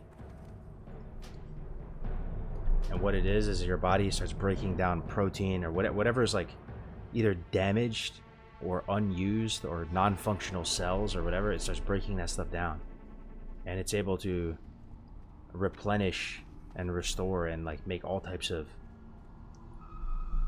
things that your body's missing. It's still a little bit of an unknown, but your body can start healing and recycling and getting rid of excess skin and stuff like that. So I don't know, it doesn't answer your question directly, but don't worry about losing muscle. You cut before you bulk. You'd rather be skinny fat and look serviceable and decent and be able to wear decent clothes that fit decently than be fat as fuck. So it's okay. You're gonna lose some muscle. You'll get it back later. You'll body recomp. You'll lose some, but a lot of that is gonna get restored again.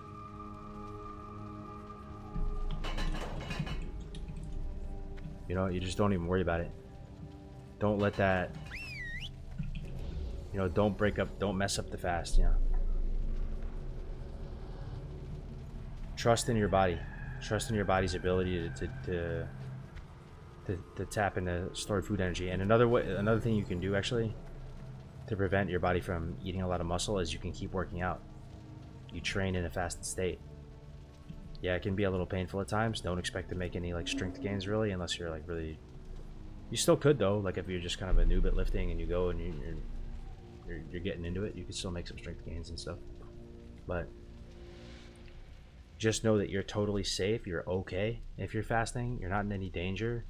If you look down right now at and you have a belly and it's like protruding out, like you have weeks and weeks of energy on you. Take a vitamin, drink water, train hard. You don't need to eat actually. Order yourself some animal pack online. You have all of that is food. Okay, what melee weapon is that? It's a barber's blade from Tribute.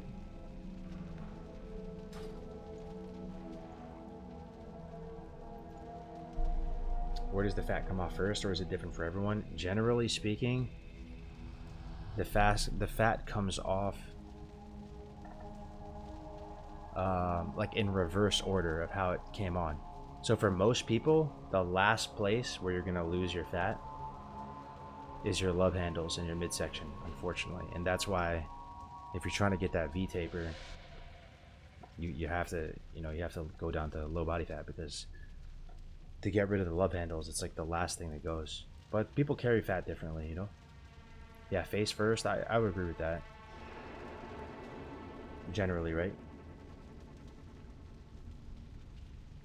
But I think that's the crazy thing. I mean, if you're not on that fasting grind, and right now, like,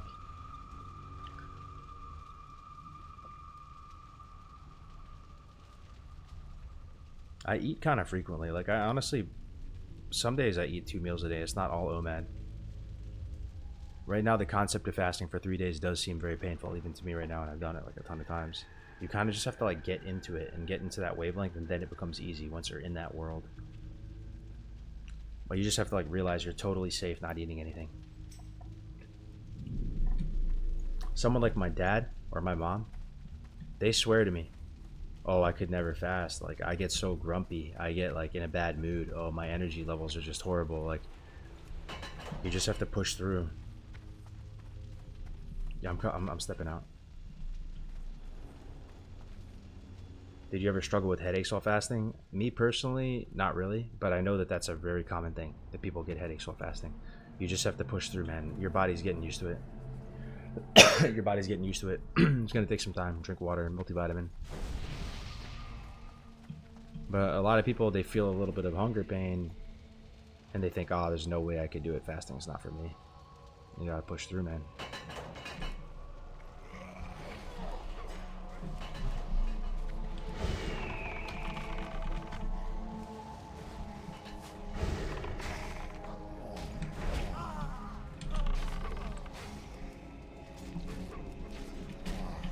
What vitamins do you recommend, brother? Honestly, probably Animal Pack. I have no sword skill. Animal Pack is, I think it's pretty solid. It's been a trusted, I say that not really from experience, because I haven't actually tried it myself. But if I were gonna get a vitamin right now and I was gonna have to do this whole grind over again and start fasting, I'd get Animal Pack. It looks like really good shit. But you could also just go to like CVS or Walgreens and get like your generic multivitamin. It'd probably be totally fine. And it's not even like 100% needed. But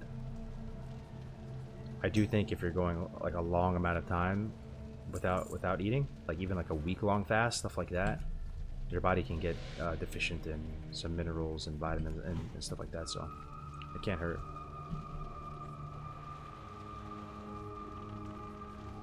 I ate only for 4 hours a day every day in 2 years.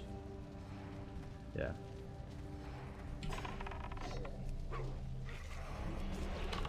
Have you been hearing about Ozempic? Yeah, my mom's actually using that right now, dude.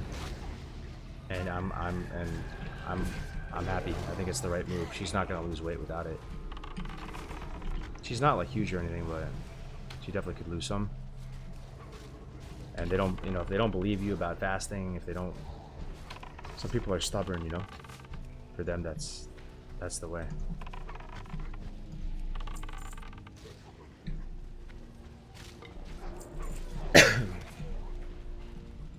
Stupid question, but would smoking weed affect fasting? Not like directly, because fasting is really about keeping your insulin level low. And I don't think you're going to get any insulin response from smoking weed, but you're probably going to get munchies and then want to eat really bad, right? And then it's gonna fuck up your fast. But there's no calories in weed.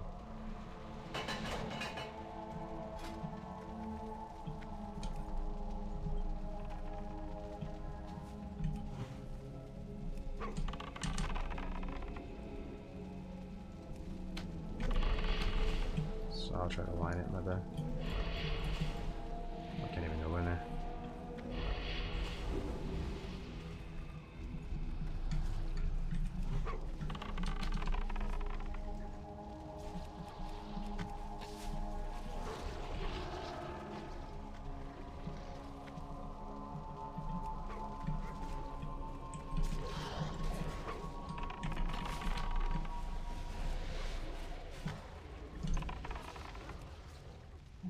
But yeah, the main benefit of fasting, in my opinion,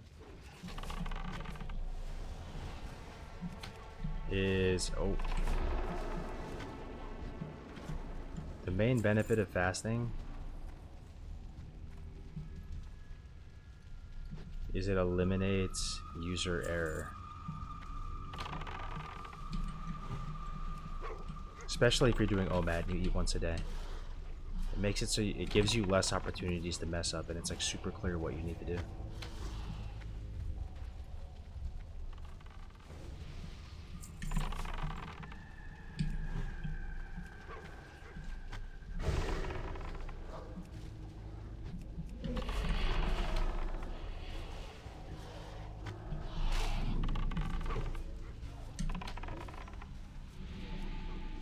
My aunt has lost like 40 pounds on it. It's been massively, and she's been massively overweight her whole life.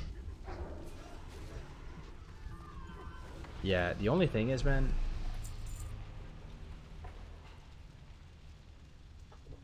whenever she comes off Ozempic, if she still has the same lifestyle and like bad habits, she's just gonna get it all back, right? That's the thing. And same with my mom. You have to go through this like spirit quest on your own terms and learn what works for your brain and learn what works for your body, and figure out a lifestyle that will actually work for you and be sustainable, or it's always going to come back on. You know what I mean? You see these people on My 600-Pound Life, and they get the surgery, right? They get the bariatric surgery, but it's like mental health for them, you know? Like they just have a fucked up relationship with food that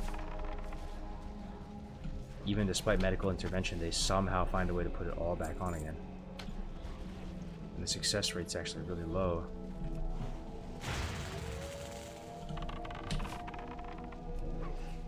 That's why it's possible, the true secret and a way to succeed with a diet and long term, it might be the social angle.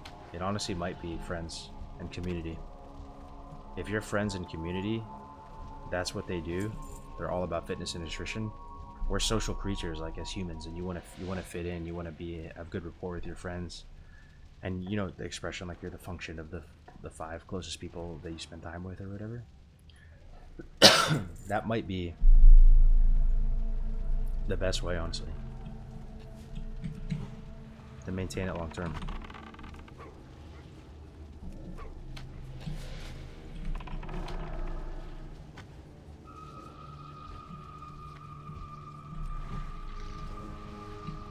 I've never done fasting, but if I did, it'd be for cleansing my body and gut.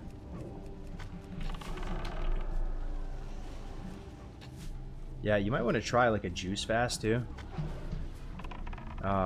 It's possible that it's just less effective than regular fasting. I've tried like both, you know. But the juice fast, I would just go to like Nugget Market near my house and get their green juices. I tried making it myself, but it's kind of a pain in the ass cleaning it and all that. You feel like tingles in your stomach.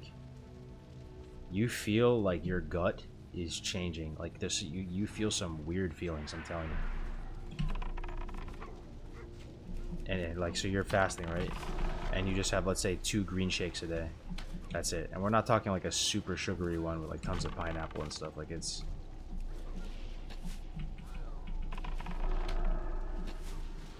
like, you know, kale, spinach, ginger, one of those types of things, you know. It's still kind of low in calories. It's not got like a ton of carbs. You have a couple of those per day. Oh, did we just pull? We did. We pulled a lot. Okay. Big trap down here. I think this is more worthy of cooldowns than the boss.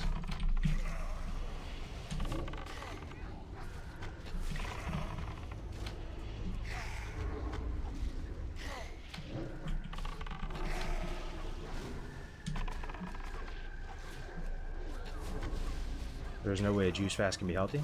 Why do you say that? I'm saying this is how I would juice fast. It's normal fasting.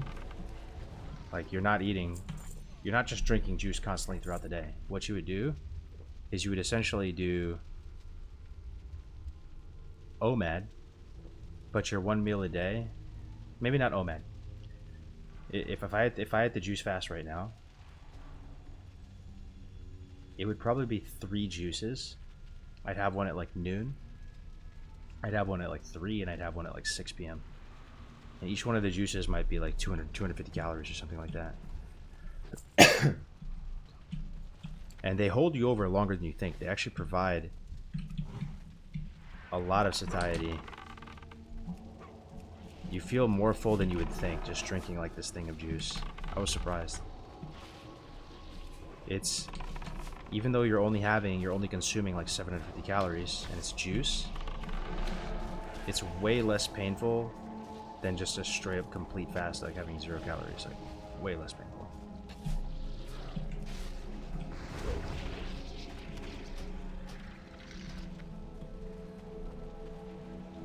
Damn, is Deviate Delight still worth? Yeah, man. I need a fitness Discord. Is that a thing? We have a channel in my personal Discord for fitness and stuff if you guys want to join. If you click the... I fixed the panel in Twitch below. It's a new Discord I set up somewhat recently.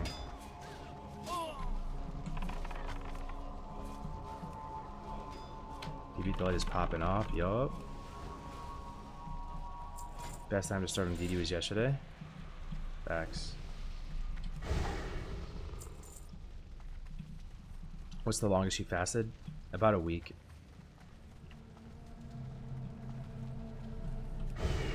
Wouldn't it be better to just eat normal food to get proper nutrients? Do you even get any fiber on a juice fast? I think you get some fiber, yeah. I mean, like I said, there's a million ways to do it. Like, everyone's body and mind is different. Everyone has a different relationship with food. They have different fitness goals. But, it's totally safe and healthy to just eat nothing and let your body do its thing. Tap into the energy you have on your body.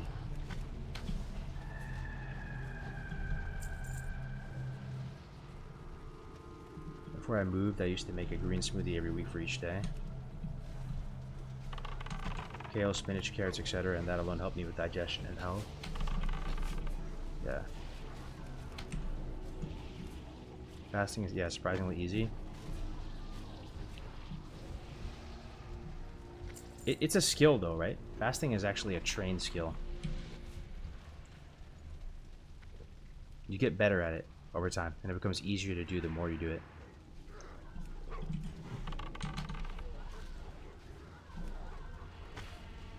But there's still a lot of people out there that really think it's unsafe or dangerous to not eat for like a 24-hour period.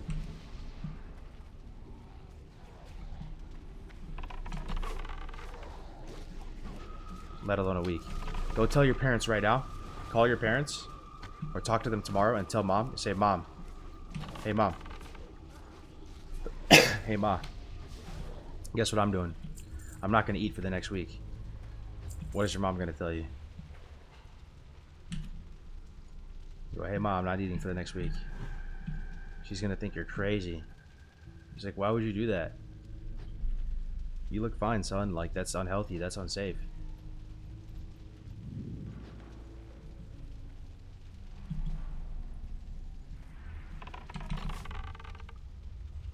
Yo, what up, Romanowski? Good to see you, man. The environment we live in doesn't really help with weight loss. America's probably the worst country to lose with fast food in every corner. Yeah, it's true. But the fast food has gotten healthier over the years, no? I feel like it's gotten much healthier. Yes, there's still horrible stuff you can order, but there's also a lot of serviceable stuff you can order. You actually go and look at the menu.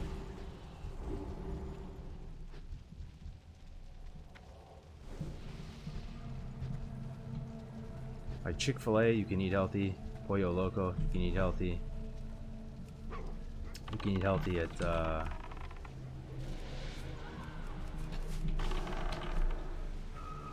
like even McDonald's and Burger King and stuff, they have salads.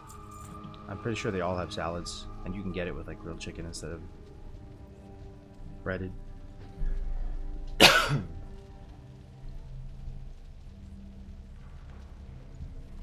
Probably clear this back. Nah, we should clear. Yeah.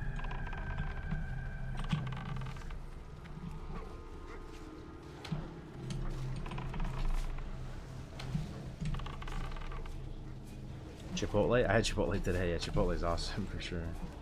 How far did you make it in MC? We killed 2 bosses, almost 3. We didn't have a full raid, and there was a lot of people in their 50s and stuff, so we were pretty happy with it. We got some value out of our lockout. Hit me with the Pollo Loco order.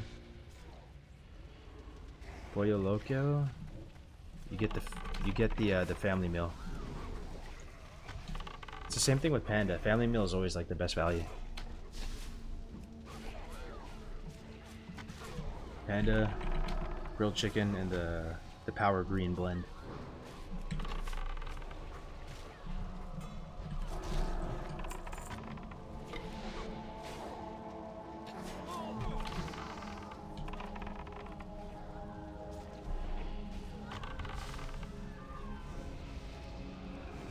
Infrastructure too, almost no walkable cities, you gotta drive everywhere.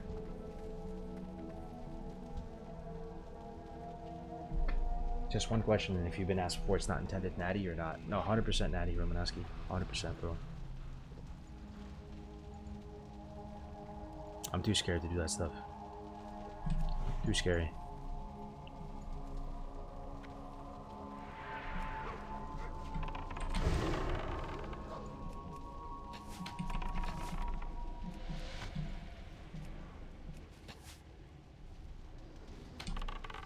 Super Greens has been my go-to. Yeah, that's what I'm saying though.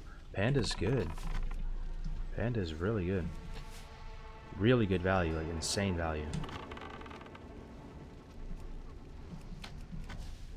Oh, I almost killed him. Good night.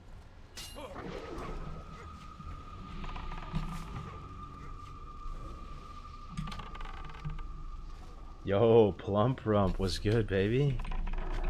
Plump Rump Stump. Anybody know who that guy is? He's another streamer. He's the guy who looks like the South Park guy. Like, does this whole spiel. Really, really nice guy. He started on our server. He's actually playing on Deviate. Yo, it's good, man. Morning? Morning. Where do you live, Plump Rump? You're getting up for the day? It's 1 AM where I'm at, bro.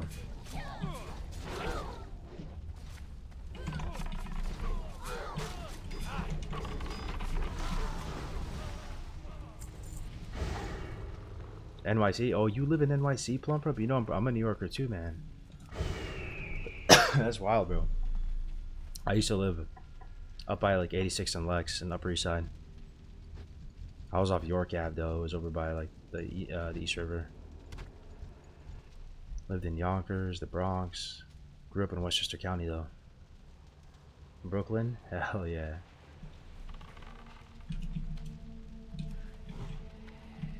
I'm in Cali now though. I lost all my New York stripes. My wife reminds me every day. I can't deal with the cold anymore. It's true though. I'm over the cold.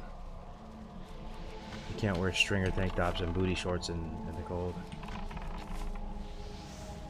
It just, anything fitness and nutrition, the motivation, the discipline is just 10 times harder when it's cold and wet.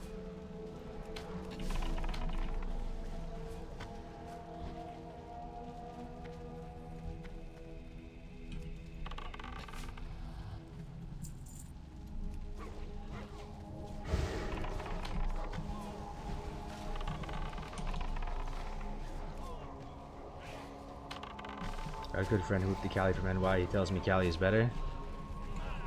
Yeah, they're different, bro. I still have a place back in New York, in my hometown.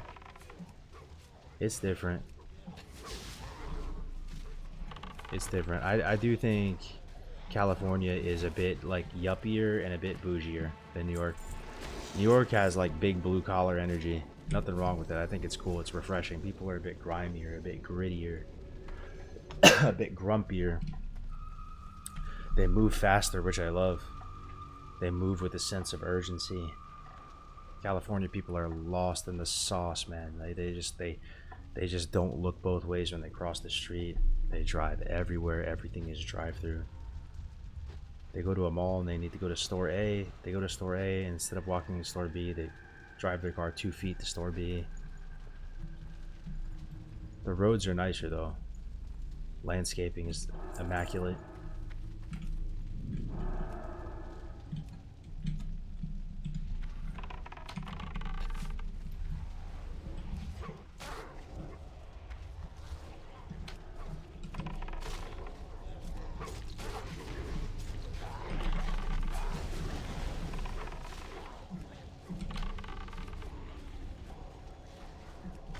Never left NYC.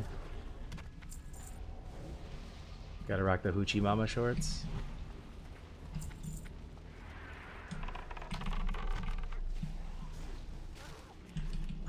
Yo, when is a woman most attractive to you guys? What are they wearing? Like, when are...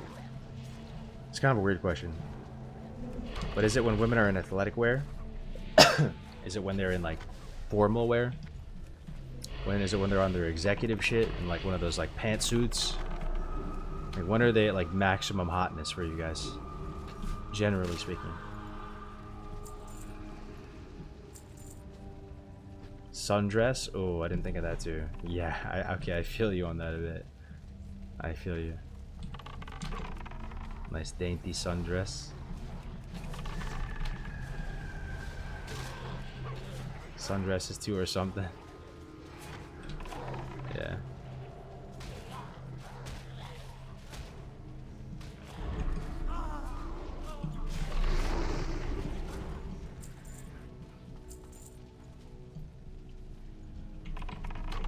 Milkmaid dress. No one's saying Halloween costume. I think for me,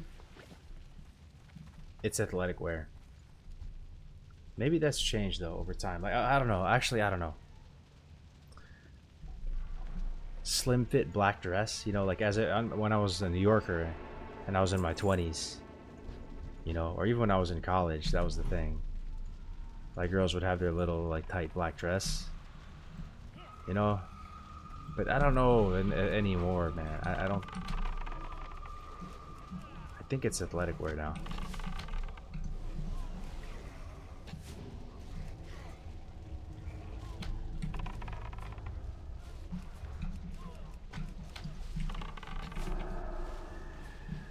Are you gonna check Everlook too, or are you done with P servers?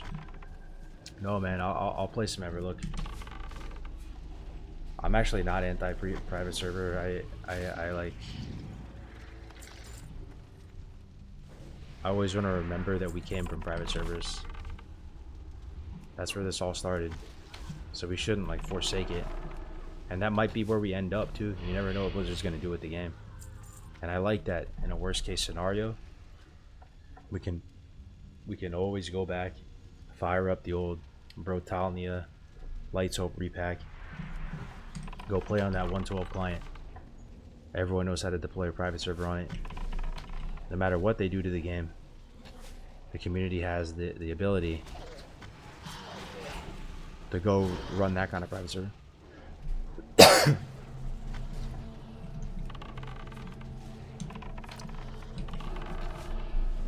How are you gonna live stream it though? Just like how we did before in the past, man. Just on, you know, you stream it either on Twitch until they did big bandwave, or you'd have like a burner account, or you go stream on some other random like kind of tier 2 streaming site. People used what's it?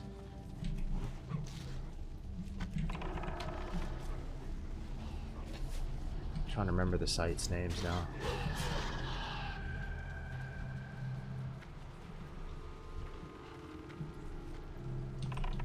Can't remember, man, but there was all types of like other live stream sites that weren't Twitch.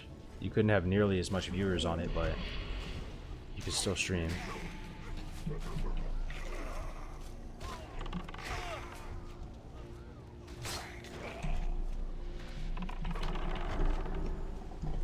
YouTube, yeah, you could stream YouTube as well, but Blizzard can copyright strike you on YouTube pretty easy.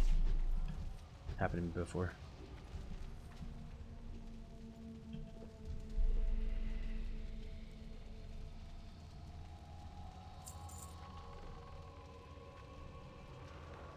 If you think Cali is slow, come to West.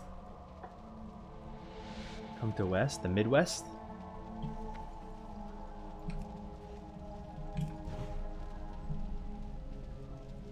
Gamba, yeah. I know we kind of changed topics, but do you think black coffee is okay while fasting? Oh yeah, black coffee is totally fine, 100%. You're just looking for stuff that's not going to trigger an insulin response. That's why they have stuff like MCT oil, if you ever heard of it. Or some people put straight up butter in black coffee because apparently butter has no insulin response too. That's a little weird though. I never tested that. Like I feel like butter would have an insulin response. I get that it's fat, but there's nothing else in it. It's really just pure, like no carbs, nothing like. But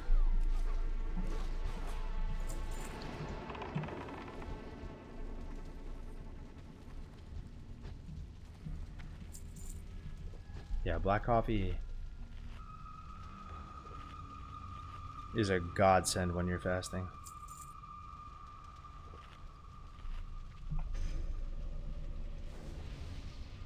I wouldn't ruin the purity of my coffee with butter. Yeah, I've never tried it.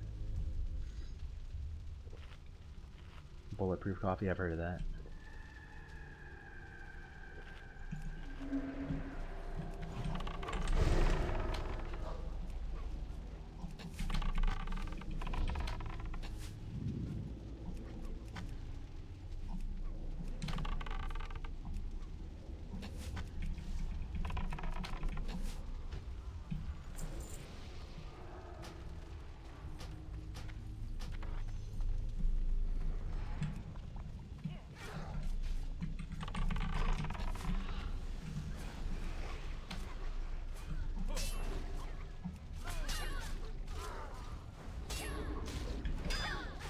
What Google search says butter actually increases insulin resistance in large amounts.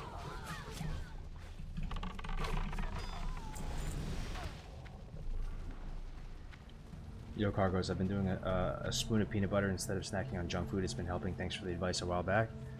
I appreciate it, man. I appreciate it. I'm glad. I'm really glad like little tips like that can help people. Yeah, that helps me too. Somebody asked a little while ago what helps them from snacking at night. Everyone has different tricks they can use to get their brain right before sleep, and that's one that works for me. Just a couple tablespoons of peanut butter, it coats the mouth, like you get some fats, some oils, like it's very like satisfying. And I'm a huge peanut butter guy. Like it just tastes so good to me. And I look at the macros on straight up real peanut butter, not Jif or the other brands, Skippy or whatever. And you know the peanut butter that's just straight up peanuts with like a big layer of oil at the top? The macros aren't really any different than just straight up Skippy or Jif. And the Skippy or Jif tastes way better. So it's almost like a dessert for me. If I just eat Jif peanut butter, there is a little bit of sweetness in it. Like I wouldn't be surprised if there's like a good amount, like a little bit of sugar in there. But it goes a long way. It's a small price to pay. Like I could just have a couple tablespoons of that, and I feel really good. You know what else coats the mouth? What up, you go? Love peanut butter. Put it in my Greek yogurt sometimes. Those brands have sugar. Yeah. to each their own. You know, like it just works for me.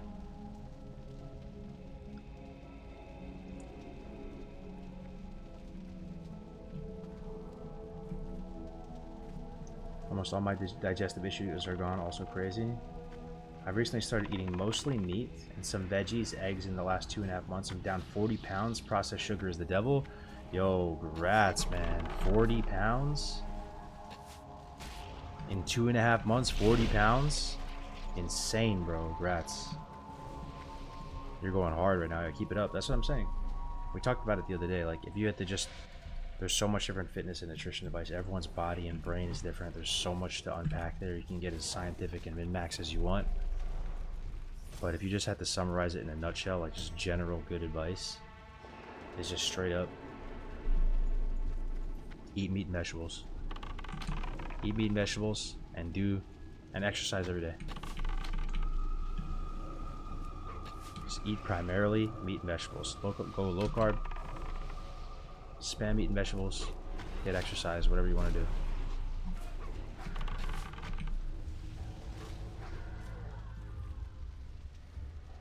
$380 at the start. I'm at $340 now. Wow, man, congrats.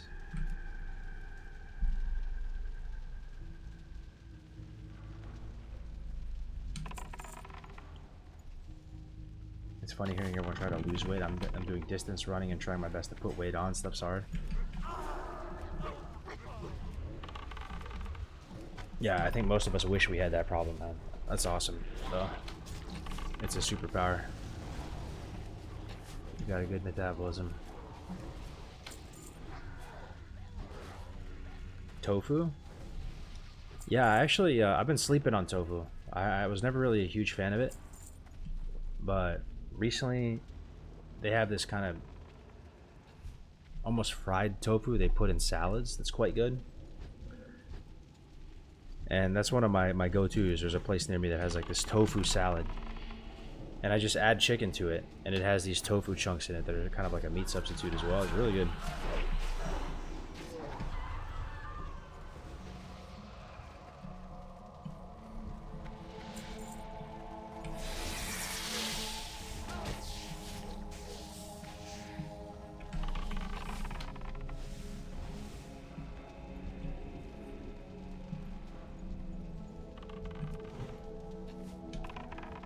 Yo, what's up, Nigel? How's it going?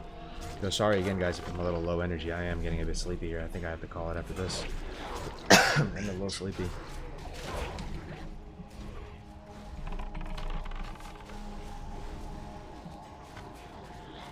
fuck with Miracle Noodles or Hearts of Palm? Miracle Noodles, are those the low-carb ramen? They have low-carb everything these days. It blows my mind. They have low-carb bagels, low-carb ramen, low-carb bread, low-carb chips, low-carb cinnamon rolls, low-carb chocolate rolls, low-carb Pop-Tarts, like high protein too, like, you know, it's crazy.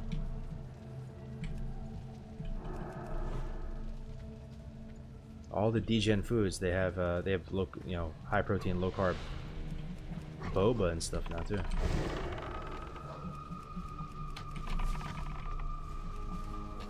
It's like eating pasta, but it's crazy low carbs. Yeah. It's like a vegetable. I see. Is it like spiralized zucchini and stuff like that, or is it they're using sugar alcohols and stuff?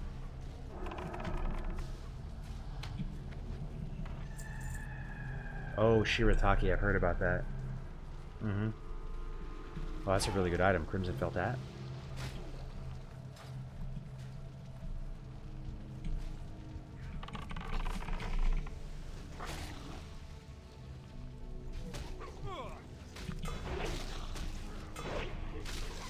The mushroom noodle, yeah. What's the deal with sugar alcohol? I've seen that in some protein bars. It's really caught on. Basically, sugar alcohols, there's multiple of them. There's like allulose, there's erythritol, and a bunch of other ones. The main one used is erythritol. Some people get upset stomach by it, and I did a little bit, but then I just pushed through it, and now my body's fine with it.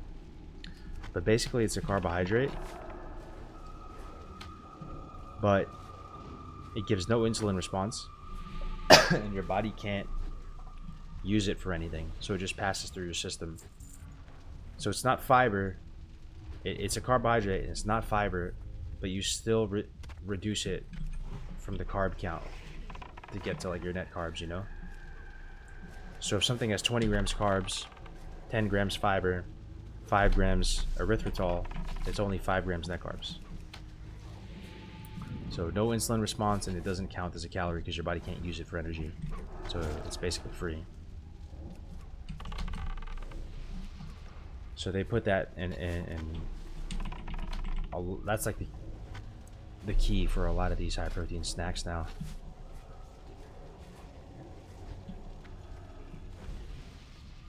Yo, what up, Tactics? Yeah, man, I'm tired as shit, bro. What's up, man? Good to see you. I heard erythritol recently had studies that showed it increases risk of stroke and heart attack. The study is fairly new. It's possible, bro. There's going to be side effects with everything. But you know what's going to increase your risk of heart attack and stroke? Being, obese. You know what's even worse than increasing your risk of heart attack and stroke? Feeling like you're not living up to your full potential because you're obese or not feeling comfortable in your own skin. That's even worse. You know what I mean? Like, these are tools to help you feel good, comfortable, solid. You can achieve your goals. You know what I mean? Like, I'm a big artificial sugar shill because I do feel like it's a helpful tool. For some people, it really helps. So people try to scare you away from it, saying like, oh man, it's going to increase your risk of this or that, or like, nothing's free, you never know, that stuff can give you cancer. It's like, I need to change my life. I need to look and feel good. I need to reach my potential. Like, what the fuck are you talking about? Like, I need to do something and make change. This is a tool that's going to help me. I have a sweet tooth. This is going to help me quench my sweet tooth, but not grief myself.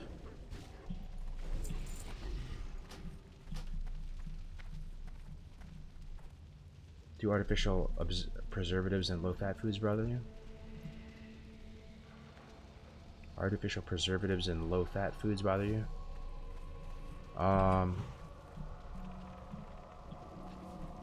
not sure. I mean, depends on what it is. But I mean, some of the stuff that I try to stay away from is like nitrates and meat and stuff, like the really processed meats. It's just a spidey sense thing, but I'm pretty sure Slim Jims are like horrible for you, you know? Or some like cheap beef jerky or something. You can almost like smell the cancer on it. Like, I'll try to buy like the bougie Slim Jims or the bougier beef jerkies that have like no nitrates and...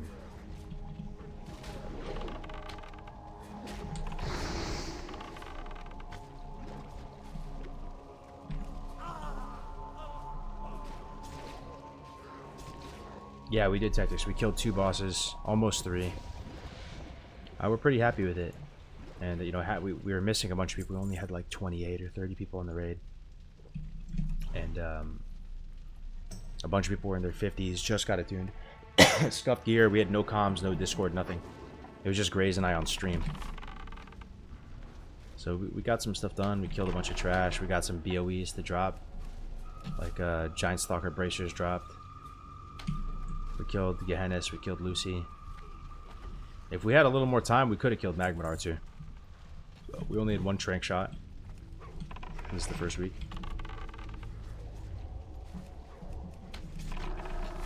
I was having high cholesterol. I had to change diet. I also signed up at Gym 6'1". I was bending down like an oldish man at 36 because I sit a lot at home.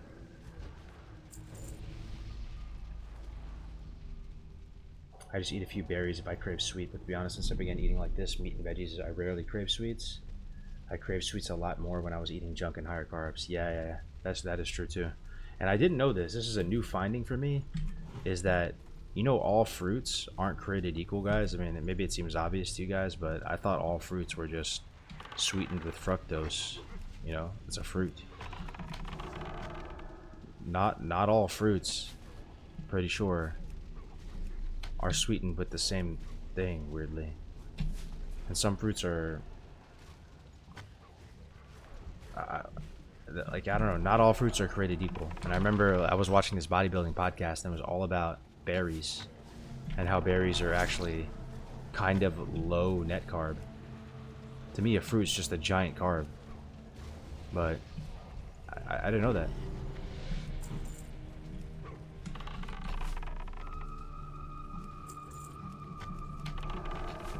But fruit sugar breaks down easier.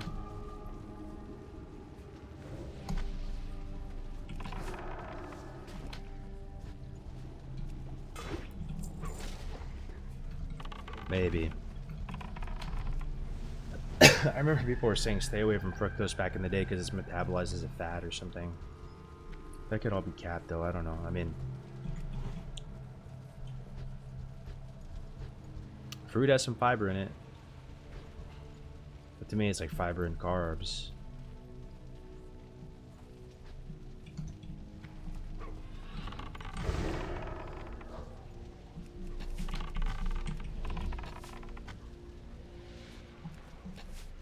Do you eat potatoes ever? Not so much. I try to stay as low carb as I can, but you know, sometimes I'll just have some fries or whatever. I'll cave in them.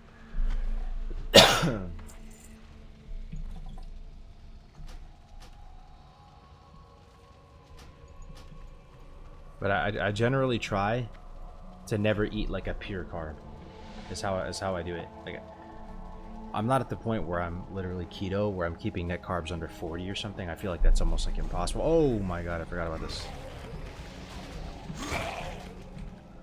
But I try to eat as little carbs as possible, and by doing so, I still probably end up eating like 100 grams of carbs in a day. No, like eating rice to me, and that's why I feel like it might help some of you guys. You become like an extremist like this, and it helps you just move the needle. Like you're setting your bar up here so that when you land here, it's still a lot closer to where you need to be. Eating rice, unacceptable. Eating straight up bread, unacceptable. Eating, and that sounds harsh, but this is just my own brain, right? I try to eat like meat and vegetables, but I'm still getting carbs from like the sauce because I like sauce. I like dipping my meat in, you know, barbecue or whatever, right? Like my Korean barbecue, dipping it in a sauce there, using chili oils or whatever. You're getting carbs from that stuff. Or like you can eat like a chicken tender, you know what I mean? Like a chicken tender, it's breaded, it has carbs on it, but anything that's just a straight up pure carb, you try not to do it. If you're ordering Chinese food, don't get rice. Banh mi, yeah, you can do it too, Javo. Like, you can do it if you're gonna eat once a day, especially. You can have fun with that one meal and have some carbs and be fine. And I'm not perfect. Some days I mess up. Like, I love banh mi too, man. Trust me. I love banh mi so much.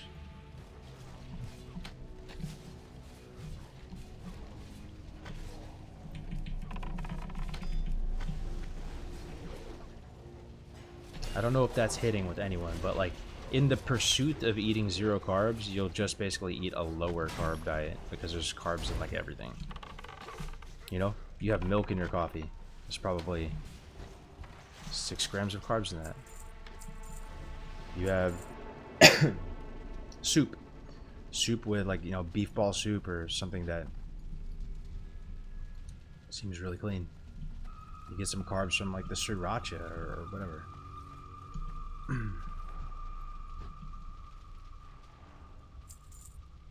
Noodles, spaghetti, yeah, that's what I'm saying. You try not to though.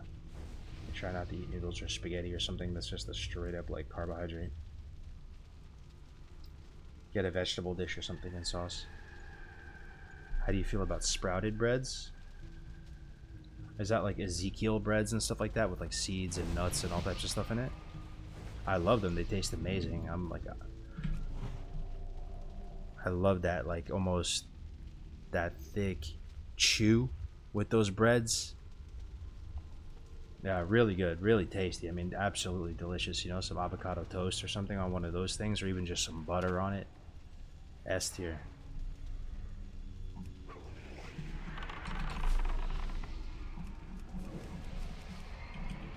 Whoa, he's on me. Oh, this is a bad start. This is a bad start. Gotta kill these skellies too. Kill the skellies.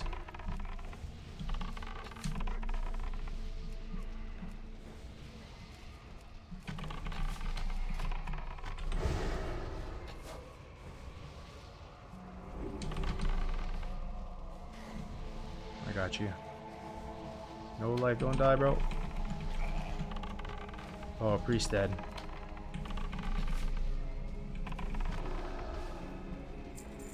No Baron Cloak. Yet again. Damn.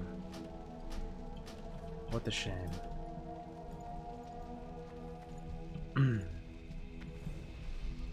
Nuts got carbs too, but I just love them. Yeah, that's one of my weaknesses, bro. Like raw cashews. I ate a bunch of raw cashews this morning for breakfast.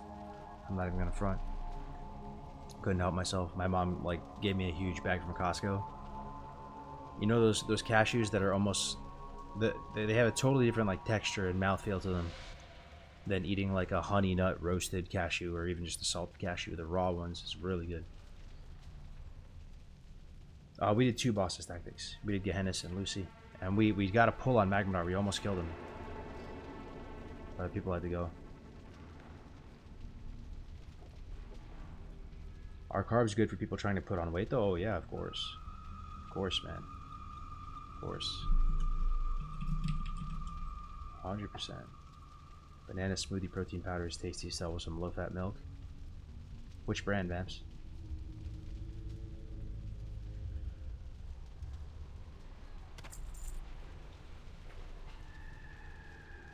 Oh yeah, I love JBBQ and Meepo. Some yakiniku. So good. Alright guys, we're gonna call it here. I'm pretty tired right now. Thanks for tuning in. It was a very like low energy stream today. Tonight. We streamed earlier for 6 hours or something too. So hopefully you guys can still enjoy it a bit. But I'll be back tomorrow around midday. Probably around 12 or 1 p.m. PST. Well, we're gonna host Iconic. We hosted him once before. He's also playing on Deviate Delight, I believe, on Horde. He's a smaller streamer. It's always fun hosting the smaller streamers because they appreciate it and it helps their channel a lot. So this might be a new Deviate Delight streamer for you guys to enjoy. Say what's up to him for me. He was a hardcore guy. He's been with the community for a